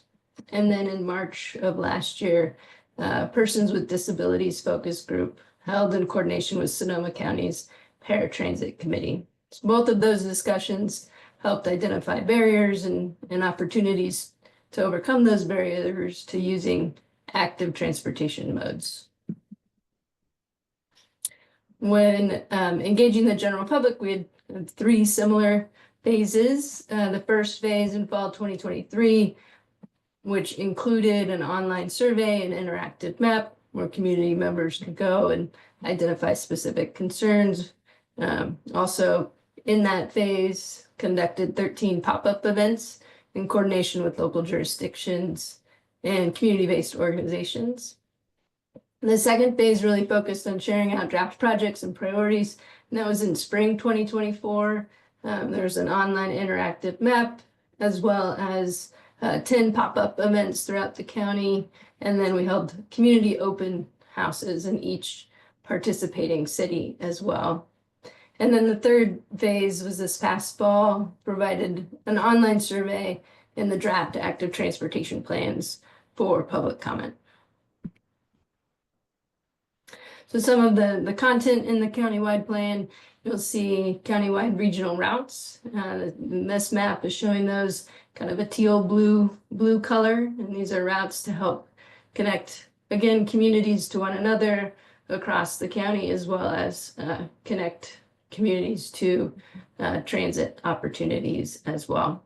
A number of the regional routes fall within MTC's active transportation corridors, which are shown in the yellow, and that indicates kind of consistency with some of the MTC's planning, but also potential for being competitive for funding at that regional level. In the plan, as part of thinking about all ages and abilities, we also include information to help in kind of facility or infrastructure selection. And so what these tables are summarizing are, as we think about particularly bike facility selection type, either in urban, suburban, or rural town centers, or on rural roadways, increasing the amount or the type separation provided for people biking helps improve safety, helps lower stress, and really creates facilities that are folks of all ages and abilities are more likely to use. And so this is kind of just reflecting as vehicle speeds increase on a given roadway or vehicle volumes increase, that desire for more separation. And this table summarizes across the participating cities and unincorporated county the number of miles by facility type or feet of sidewalk, and number of crossing improvements included in each of their plans. So again, continuing to see kind of the use of different types of facilities, again, depending upon, for a given street, what's the vehicle volume and what's the speed and the amount of separation that's most appropriate. The plans also include toolboxes, so highlighting different treatments and design opportunities for improving pedestrian safety or walking conditions, bicycle facility types, traffic calming toolbox elements to help manage vehicle speeds. And so kind of a collection of treatments that staff can use in the actual design and implementation of the projects. The countywide Volume 1 plan also includes a technical appendix that touches on a number of relevant topics, micro-mobility, quick build, intersection design, and so forth. And so the contents of the technical appendix is available for local agency staff to use, again, to support implementation and decisions as they move projects forward. The countywide plan also describes existing programs and practices as well as new programs, includes implementation information, some supporting information about the prioritization approach, cost estimates, funding opportunities, and monitoring. So with that, open up for any questions. Thank you very much. Do any of my colleagues have any questions or comments on this item? Director Corsi? Thank you. I had a question on the slide on page 130 about countywide priorities and regional routes. There are a couple just that aren't connected. There are 3 that aren't connected. One up by Cloverdale, that looks like going up to Lake Sonoma. I kind of understand that. In the Sonoma Valley off of Highway 12, there's a route that goes up to the county line, the Napa-Sonoma County line. I'm just wondering what that's about. And then the other one east of Petaluma going up into the hills as well, that maybe to Lafferty Park, but is that open yet? And the lines you're speaking about, those are yellow, kind of thick. Yeah, lines. sorry. Yeah. Yeah, so those lines were identified by MTC as kind of a bigger 9-county regional effort to generally identify active transportation corridors. And so those 3 that you noted, I believe, were probably identified through that process more for access to recreation than, say, the purpose of our blue teal lines that we identified as SCTA regional routes were focused on connections that couldn't be used for recreation, but were really intentional and also trying to connect communities to one another across the county and to connect communities to transit opportunities.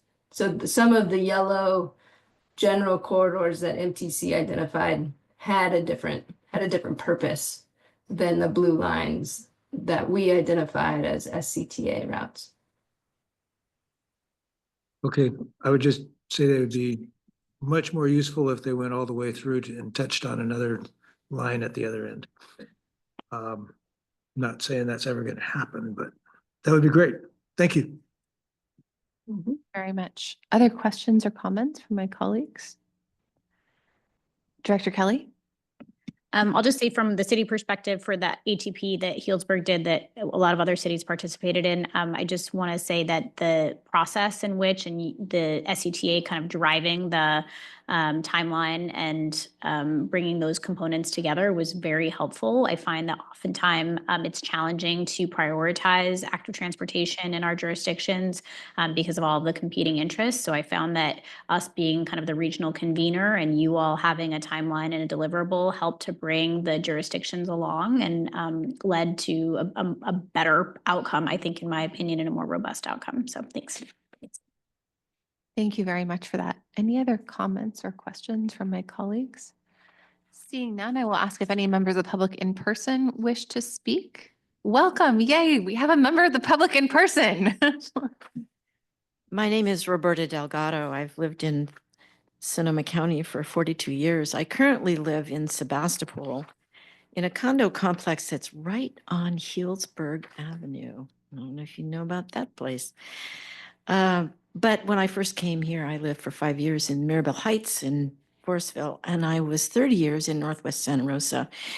During this entire time, my road bike has been vital to my physical and mental health. I continue to be a member of the Santa Rosa Southeast Greenway Campaign Committee, some bona fides here. I belong to Bike Sebastopol, and we've been working with the Sebastopol City Planning folks. I am a member of the Sonoma County Bicycle Coalition, and I volunteer with Sonoma County Biker Chicks, for whom I am a lead or more preferably a sweep. No chick left behind. I can see that things that we universally, I'm going to say, this state, this nation, other parts of the world are asking for, such as more Class 1 trails, those dedicated trails, but more specifically, and I was happy to hear the emphasis on uninterrupted Class 1 trails, connections between the existing Class 1 trails. And I would add that separate walkers from wheels.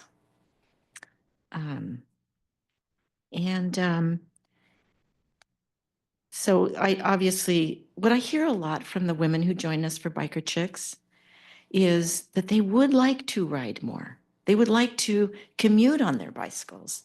It's just they need to feel safer. And I think these trails will help with that. Right now, if I want to go leave Sebastopol and go to any other town or city, I must share the road with automobiles. And kind of okay, some of the bike lanes in city streets, although I won't talk about Healdsburg Avenue. But there are times when I must share a narrow road without, not only not a bike lane, not even a shoulder, with automobiles. And I'd still do it. That's how important it is to me to ride my bike. But the level of vigilance and the energy I spend trying to communicate with those folks in those cars, it's much less joyful. So yes, the Class 1 trails. Within city limits, we would ask for Class 4 protected bike lanes, particularly parking protected lanes. Let the cars be next to the traffic lane and leave us inside. Oh, I ran out of time, didn't I? If you have, you can have a few seconds to wrap up. Okay, let me just, and lanes that allow us to follow the flow of traffic as the vehicle code suggests that we do. Traffic signals that respond to the presence of bicycles, speed monitoring, those speed monitoring displays. I know not everybody cares about the speed limit as much as I do when I'm in my car, but, and more bicycle parking. And then last, the if I were queen, and I see this is happening in Washington, D.C. in places, the bike lanes are not on the sides. They're down the middle of the road with a signal separate for bicycles that allows us to then make left and right-hand turns. Okay, thank you. That's awesome. And I feel like I might want to vote for you for queen because I agree with everything that you said. You can be the bicycle queen for West County any day. That's my supervisor speaking. Any other members of the public wish to comment on this one? Drew, do we have anyone online?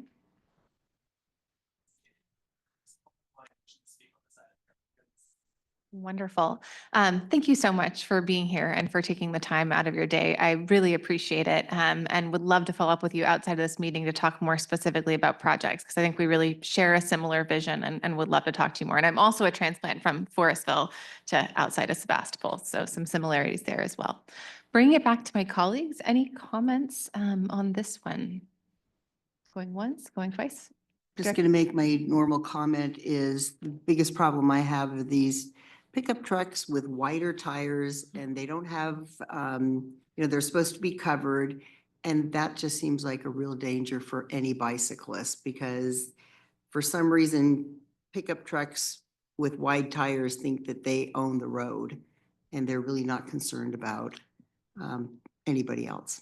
So nope, just a comment.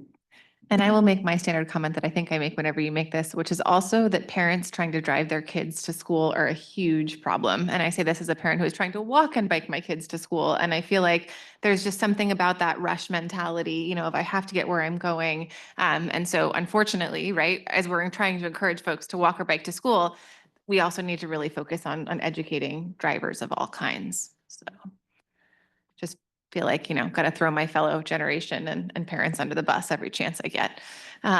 Any other comments from my colleagues? Seeing none, would someone like to make a motion on this item, which is really exciting? And I do want to say thank you for all of the community engagement. Really appreciate it and all of the work. And I hope that we can work together to really truly implement this vision and to share best practices. Would love to check out, next time I'm in DC, what it looks like to put bike lanes in the middle of the road. And also want to commend a number of the cities for fantastic work that they're doing piloting projects around active transportation. I would like to move the final adoption of the ATP plan. Thank you so much, Director Harvey and Director Cater Thompson with a second there. All in favor, please say aye. Aye. Any opposed, any abstained? Seeing none, that does carry unanimously. Thank you so much, Dana, and thank you, Erin, as well. Appreciate the work. With that, I'm going to hand it over to Executive Director Cameron for item 5.7, which is our transit ad hoc report out. Thank you, Chair. This is an information item only, and we welcome board input. I wanted to report out that the Transit Ad Hoc met on January 16th to discuss and consider a near-term solution for the fiscal year 25-26 coordinated claim for transit funding. Also, the draft service recommendations and next steps for our Marin and Sonoma Coordinated Transit Service, or MASCOT study, and an update on the MTC mapping and wayfinding program. With regard to the near-term solution for fiscal year 26 transit coordinated claim, that would be a revision to the 1996 agreement that is in place for Golden Gate to receive 25% of one of our fund sources called TDA. We believe we do have a tentative agreement moving forward from both the ad hoc as well as all the transit operators. The proposal was a counter proposal from MTC based on a dynamic formula that would mirror the Marin formula. So the funds would be allocated based on a performance-based model that would align with the actual service of our operators based on a 50% ridership and 50% revenue hours formula. Using the most recent Sonoma data that we have or most recent operator data that we have, regardless of which county, if you're a regional operator, it's from 2 years ago. So it's the 2024 fiscal year 24 data. So 23-24.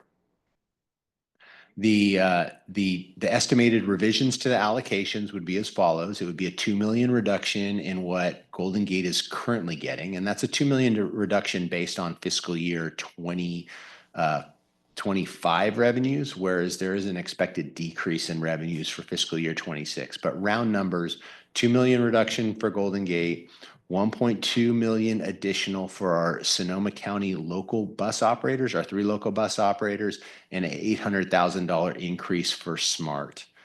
So the transit ad hoc agreed with this recommendation. The final recommendation still needs to go to the Golden Gate Transit Board as well as MTC's board. MTC will be acting on the fund estimate this month, and it will not come to this board until April with the actual coordinated claim. I will say the next transit ad hoc meeting is already scheduled for late February, and we will be having more and more transit ad hoc meetings as we look for a long-term solution. So this is a fiscal year 26 solution, and we're still working to get consensus between all those operators on what the fiscal year 27 solution and beyond will be, and having it be well-informed by the results of the mascot study. With that being said, I will pass it back to the chair for any comments or additional feedback from the board. Thank you very much. Would any members of the transit ad hoc wish to comment on this one? Director Rabbit? Yeah, I just want to thank James and staff for everyone sitting down and figuring out a path forward. I think this is something that is appropriate, and I really do appreciate that. I think as we go forward too, remember the mascots, the reason behind mascots is to kind of coordinate the 101 corridor. Will again, probably, most likely, will shift some responsibilities from one agency to another, and we'll have to continue to make adjustments as we go forward. I think that SMART is doing very, very well and will be required or probably looked upon to carry even a heavier load going forward, and that'll mean additional money. The idea was that the mascots was to be revenue neutral. It won't be. And so I think we just need to keep that in mind as we move from here into this kind of interim space into something longer term and sustainable. Thank you. Director Giudice, no? No, I think mirroring what Marine Transit Authority is doing, I think that's common sense, and I commend the work moving forward. And yeah, we look forward to it. Great. Director Corsi? Yeah, just quickly, appreciate the work that's gone into this. I know there's a lot of work to come. I think that in the end, this is going to be better for all of us for using transit in Sonoma County, Marin County as well. And it's going to be painful to get there. Thank you. Well, that is just a report. So I will go to members of the public and ask if there are any comments from members of the public in person. Seeing none, is there anyone online who wishes to comment on this item? Yeah, we have Tom Conlon. Tom, permitted you to speak. You may start when you unmute yourself.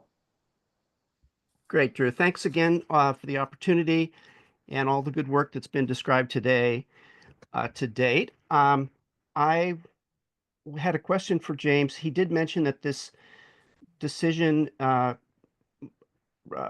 results in approximately 1.2 million going to the Sonoma County transit operators. My question was, has a decision been made about sub-allocating that to the various transit agencies that we have here? And then just as a reminder, my understanding is back in 1996 when the original Golden Gate Transit agreement was negotiated, that Sonoma Valley did have a bus line Golden Gate Transit provided to the corridor, to the mascots corridor. And I don't see that reflected necessarily in the decision that's described here. So I'm hoping that there is going to be some ongoing discussion of Sonoma Valley's needs in that process. Thanks for your consideration of my comment. I don't see any other members who wish to speak on this item. Thank you very much. Any response to that, Executive Director Cameron? Thank you. So with regard to the bus to the Sonoma Valley, I would say the answer is stay tuned as we continue our integrated transit service planning, as well as Sonoma County Transit rolls out, how they're going to utilize these funds. Also realize there is a decrease in funds that's happening at the same time. So it's while it's definitely still in the plus, it's not as robust as we would hoped, just given where sales tax is headed, as well as diesel excise tax that funds one of the other fund sources around transit. So we're staying in the flush, but it's not as robust as what we would hope. With regard to the sub-allocation, we do have great coordination between our 3 bus operators, and the 3 bus operators do currently have consensus on how to sub-allocate those funds, essentially mirroring what we've done in the past on other coordinated claims. What's important is that there is a primarily a population-based split of those funds. If you don't have a population-based split of those funds, almost all of the funding goes to the city of Santa Rosa and Petaluma, so that we can actually serve our large geographic area and have a balance between our rural service and our urban service. It's both population-based and performance-based. So there's a 12% component of one of the fund sources that does have a performance base, but the majority is population. We will be making that recommendation to the transit ad hoc later this month, prior to full board action in April. Great. Thank you for that. Any other comments or questions from my colleagues? Seeing none, that was just a report out, so no action is needed on that item, and that will take us to reports and announcements. So back to you with the executive committee report. Thank you, Chair. Brief report out on our exec committee that we had earlier today. We did go over our agenda that we've just completely covered with the exec committee prior to the meeting, talked about legislative priorities of 2025. We talked about a couple of the new programs within Go Sonoma. The directors can expect to hear more about at future board meetings, both the education and encouragement component of Go Sonoma, as well as our transportation demand management, which is referred to as our first and last mile and commute programs that are part of Go Sonoma. And then we discuss future board meetings. So in March, the directors can expect to hear about our comprehensive transportation plan draft project lists, our TFCA policy change and call for projects. TFCA stands for Transportation Fund for Clean Air. It's approximately $600,000 a year that we receive from the Bay Area Air Quality Management District, or the Air District, as we're calling it now. And we will also give an update on the SCTCA briefing book. It says in my agenda, SCTA RCPA. So I'm SCTCA briefing book. I'm already liking this. And then the last thing is an elective pay briefing from Tanya. Thank you. Great. With that, we can go on to regional agency reports. Anything to report from my colleagues? Nothing's happened at the Golden Gate Bridge. You heard it here. Which is okay. Large share of the conversation, of course, is what's going on at the federal level, and in particular, our exposure with regards to the seismic retrofit and all that's tied to that. It's very difficult to encumber $400 million.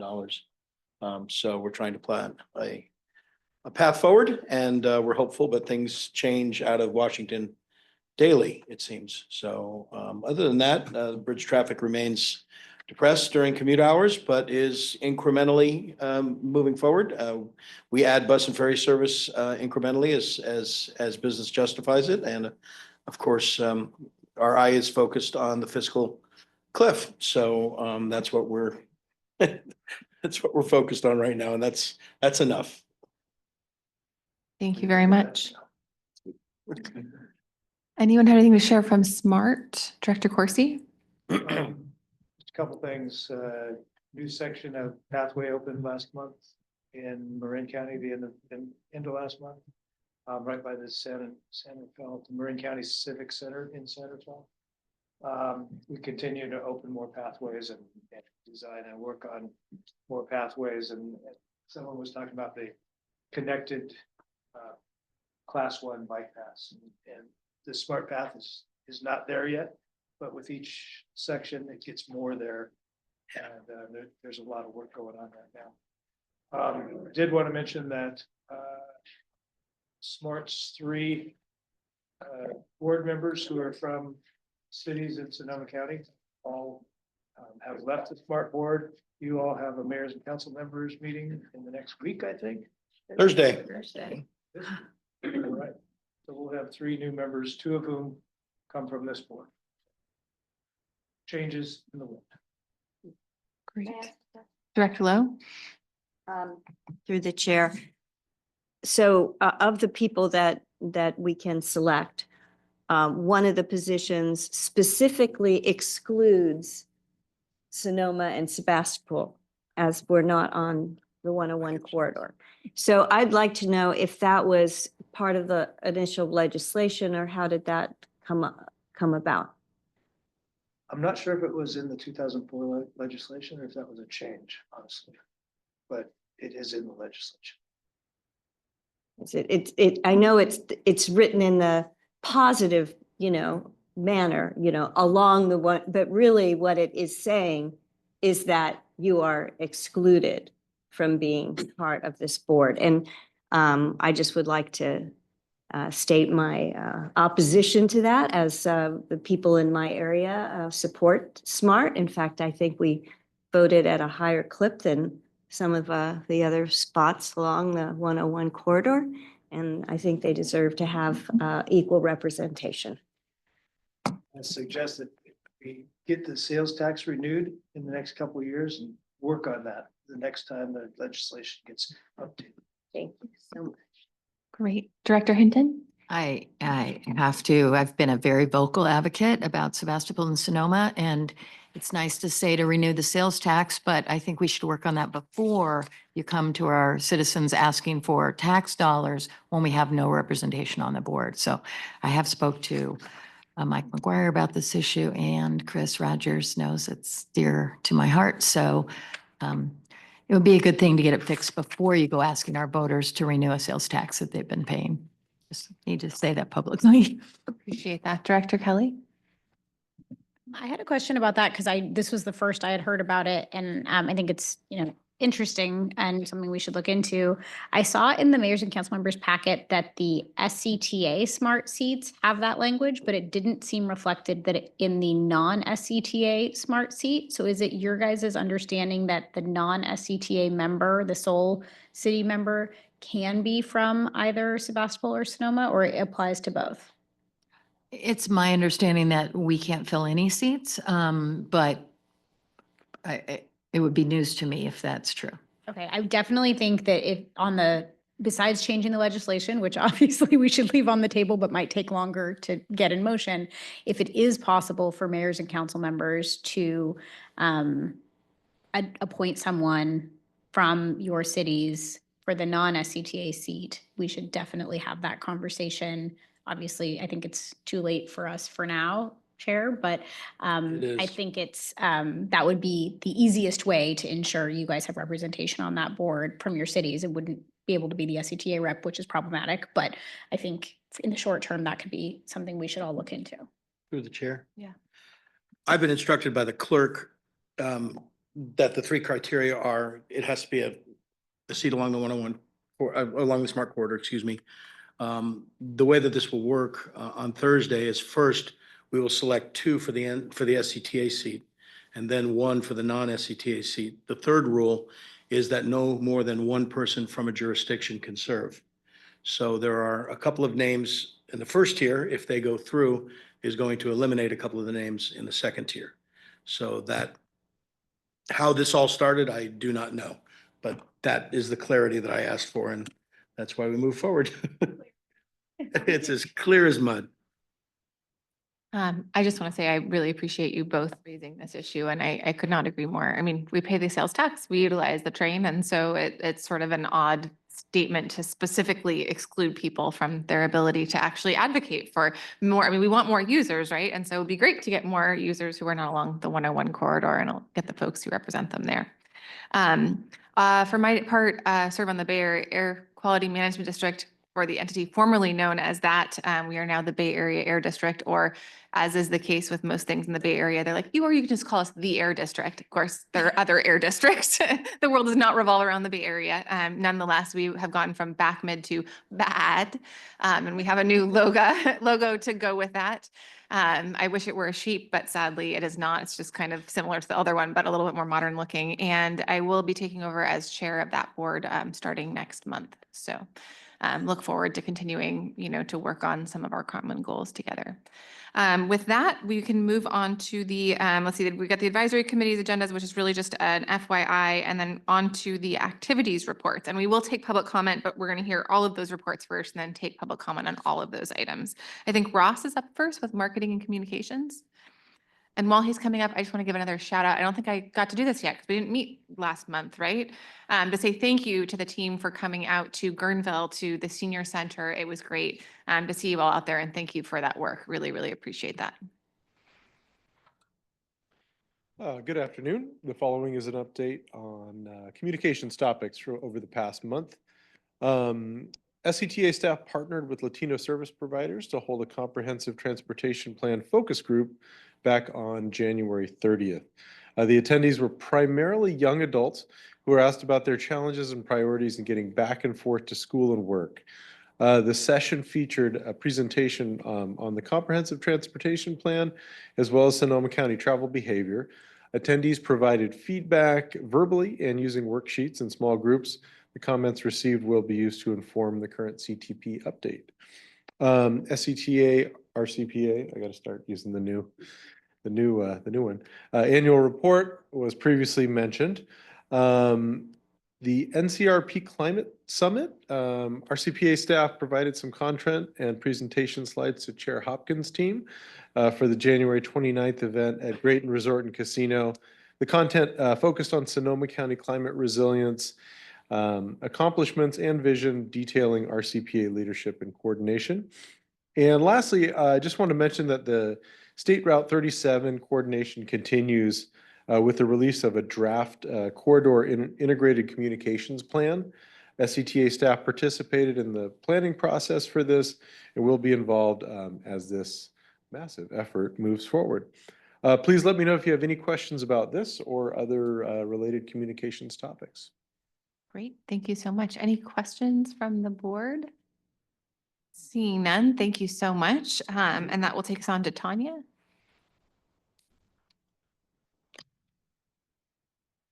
Good afternoon. I'd like to highlight a couple of items from the climate activities report related to our Equitable Building Electrification Action Plan. For the policy section of the plan, we are working with peers on BayREN's Open Energy Policy and Reach Code Working Group to explore different approaches for developing new reach codes as part of the upcoming building code cycle. And we're really interested in looking at ways that we can help promote and support more consistent reach codes across the county if there is interest from our local jurisdictions. As I mentioned in the work plan overview, we are looking at creating a version 2 of the climate dashboard. So staff has been doing some work there. On the Sonoma Marin Ag and County Climate Coalition, one of the deliverables from the project, which I think is pretty exciting, is to develop a climate smart agriculture badge. And so we had an opportunity to give input into the criteria for this badge. And this will essentially be a tool that local producers can use to identify that they are participating in the program, that they are implementing or have implemented climate smart practices in their ag production, that they have a carbon farm plan, for example, could be one criteria. And so the idea is to help promote and support local agriculture through this program. So that's exciting. And so you'll be hearing more about that in the future as that badge gets finalized. In terms of countywide climate action coordination, we are recently joined the working group for the County of Sonoma's multi-jurisdictional hazard mitigation plan 2026 update. And so we'll be an active participant in that process, which is really important to make sure that we have the climate and transportation aspects incorporated into that planning process and can work with all of our jurisdictions as that process unfolds. In terms of climate funding, it's been James mentioned as part of the executive committee, there was mention of an elective pay briefing. So just a reminder of elective pay is a mechanism whereby local jurisdictions are able to access tax credits for clean energy projects like the installation of EV charging solutions that you wouldn't previously have been able to access because you don't pay taxes. So at the request of several of our jurisdictions, we've been working with counterparts in the Bay Area and BayREN to develop an elective pay workshop. And that is scheduled for Monday, February 24th from 11 to 12:30. We'll make sure to include information about this in the follow-up email from the board meeting. The target audience for this workshop is clean energy program and project managers, so folks in your facilities, fleet, climate and sustainability areas, finance directors, and legal counsel. And it'll be a combination of someone who has expertise on direct pay or elective pay to give an overview of the process. And then we have a couple of folks from different parts of the Bay Area who are going to talk to their experience in applying for these tax credits. So it'll give folks a good understanding of what it takes and best practices, et cetera. The session will be recorded, so if you're not able to participate live, you'll have an opportunity to watch it afterwards. So lastly, in terms of engagement and communications, wanted to mention that staff has presented to two of the climate action committees, to Sebastopol's Climate Action Committee and Petaluma's Climate Action Commission, giving an update on RCPA's work, an overview of Bayren programs, answering questions. It's been a great opportunity for us to get out and meet members of your communities who are working on climate action, and we're always happy to come give presentations at any time to either your council, to any committees that you have. So that's an open offer. And then lastly, wanted to mention that we hosted the January 10th Climate Action Advisory Committee meeting. And there was a discussion in that meeting on a proposal that was brought forward by two of the members of the committee, requesting RCPA consider working together with community members on a coordinated marketing and engagement campaign across jurisdictions that would, on a quarterly basis, feature a different climate message. So one quarter could focus, say, on water conservation. Another quarter might focus on energy reduction, active transportation, et cetera. And so we do plan, or the committee plans, to have a follow-up discussion at the March meeting. We've also been sharing this information with our staff in the different jurisdictions to get feedback on the interest in this type of proposal. And so maybe bringing something back to the board for your consideration and feedback at a future board meeting. But we really appreciated the members of the CAAC bringing that idea forward and expressing support for it. So that's all that I wanted to highlight today, and happy to take any questions. Awesome. I love that idea. That's really exciting. Any comments? Director Kelly? Quick question about the direct pay training. Is that Zoom or in? Yes, it'll be Zoom. It'll be Zoom. Great. Any other questions or comments? Seeing none, looking forward to next steps, and great recommendation from the committee. With that, I think Chris with planning. Great. Good afternoon, directors. I'll highlight a few of the high points from our planning activities report from this agenda. So let's start with safe routes to school. So the Sonoma County Bicycle Coalition team was out conducting bicycle pedestrian safety lessons and bike rodeos with elementary school students across the county in November and December. They also conducted learn to ride lessons and walk audits, which are really focused on that engineering piece and looking at conditions around individual schools in Petaluma and Santa Rosa over the last 2 or 3 months. So moving on to Redwood Bike Share, Dana and Steph continue to work with Drop Mobility to work with local agencies and private properties to finalize some agreements and permits to get additional stations on the ground. So we're hoping to see some new stations in Novato and Santa Rosa soon. And I have some stats. So the average trip length for bike share is over 30 minutes. Petaluma has the highest usage in the county right now. And then monthly pass and equity pass members are taking more rides than one-off users right now. So we can continue to provide statistics on usage of that system. So moving over to transit integration, the second phase of website integration work is underway.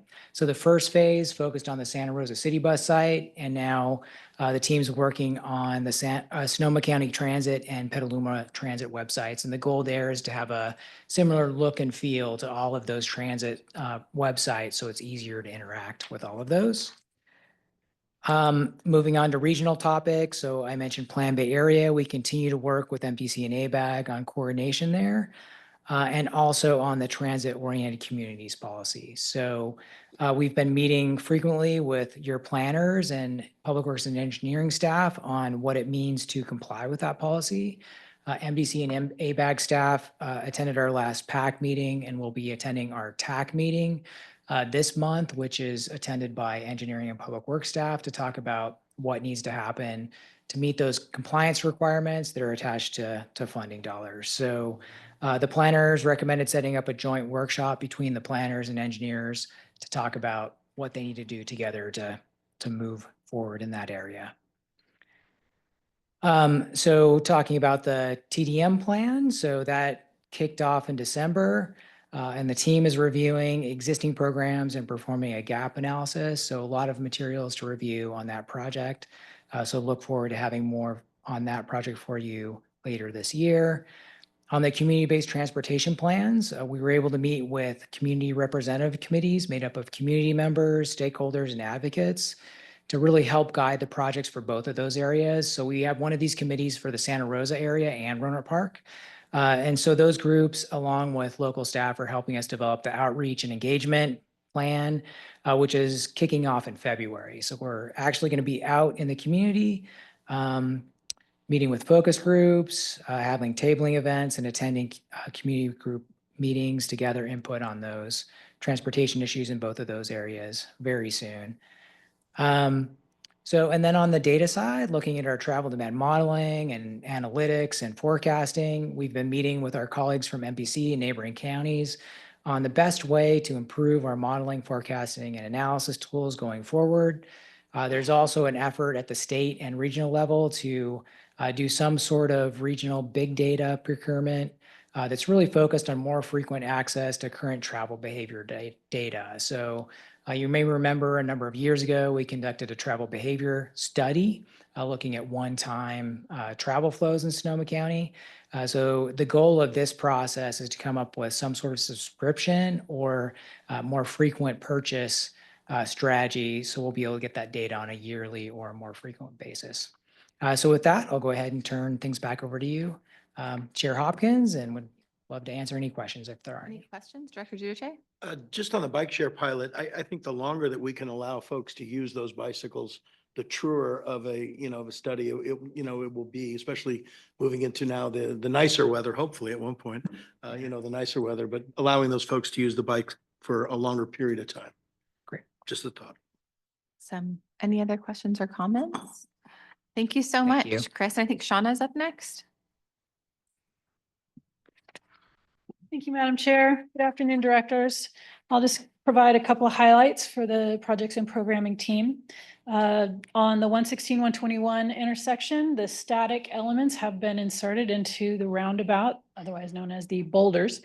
And Static elements, AKA boulders. I like Got it. I like it. I like it. And they continue to make progress during the winter months as weather permits in the center of the roundabout. And we'll start to see additional work start up again in about March or April. David mentioned it earlier this afternoon, but I did want to draw your attention to the full Highway 101 closure that is going to be associated with the Hearn Avenue interchange project. That will be occurring on the 19th and 20th. That is next week. And it will start, they'll start closing down the lanes at about 11 on the 19th, 11 p.m., open up again at 5 a.m. the following morning, and then start over again that same at 11 p.m. the next night. And that is, of course, weather permitting. They will be placing I-beams. So these I-beams are quite long, and they're cement I-beams. And they will be using flagging on the detour. So even the detour will be closed down for short periods while the beams are being placed, the girders. Just so everybody's aware, we will have more information that we will send out to all of the directors following this meeting. On Highway 37, the environmental impact report and environmental assessment for the Strip Marsh East Restoration Project was circulated for public review, and that comment period closed last week.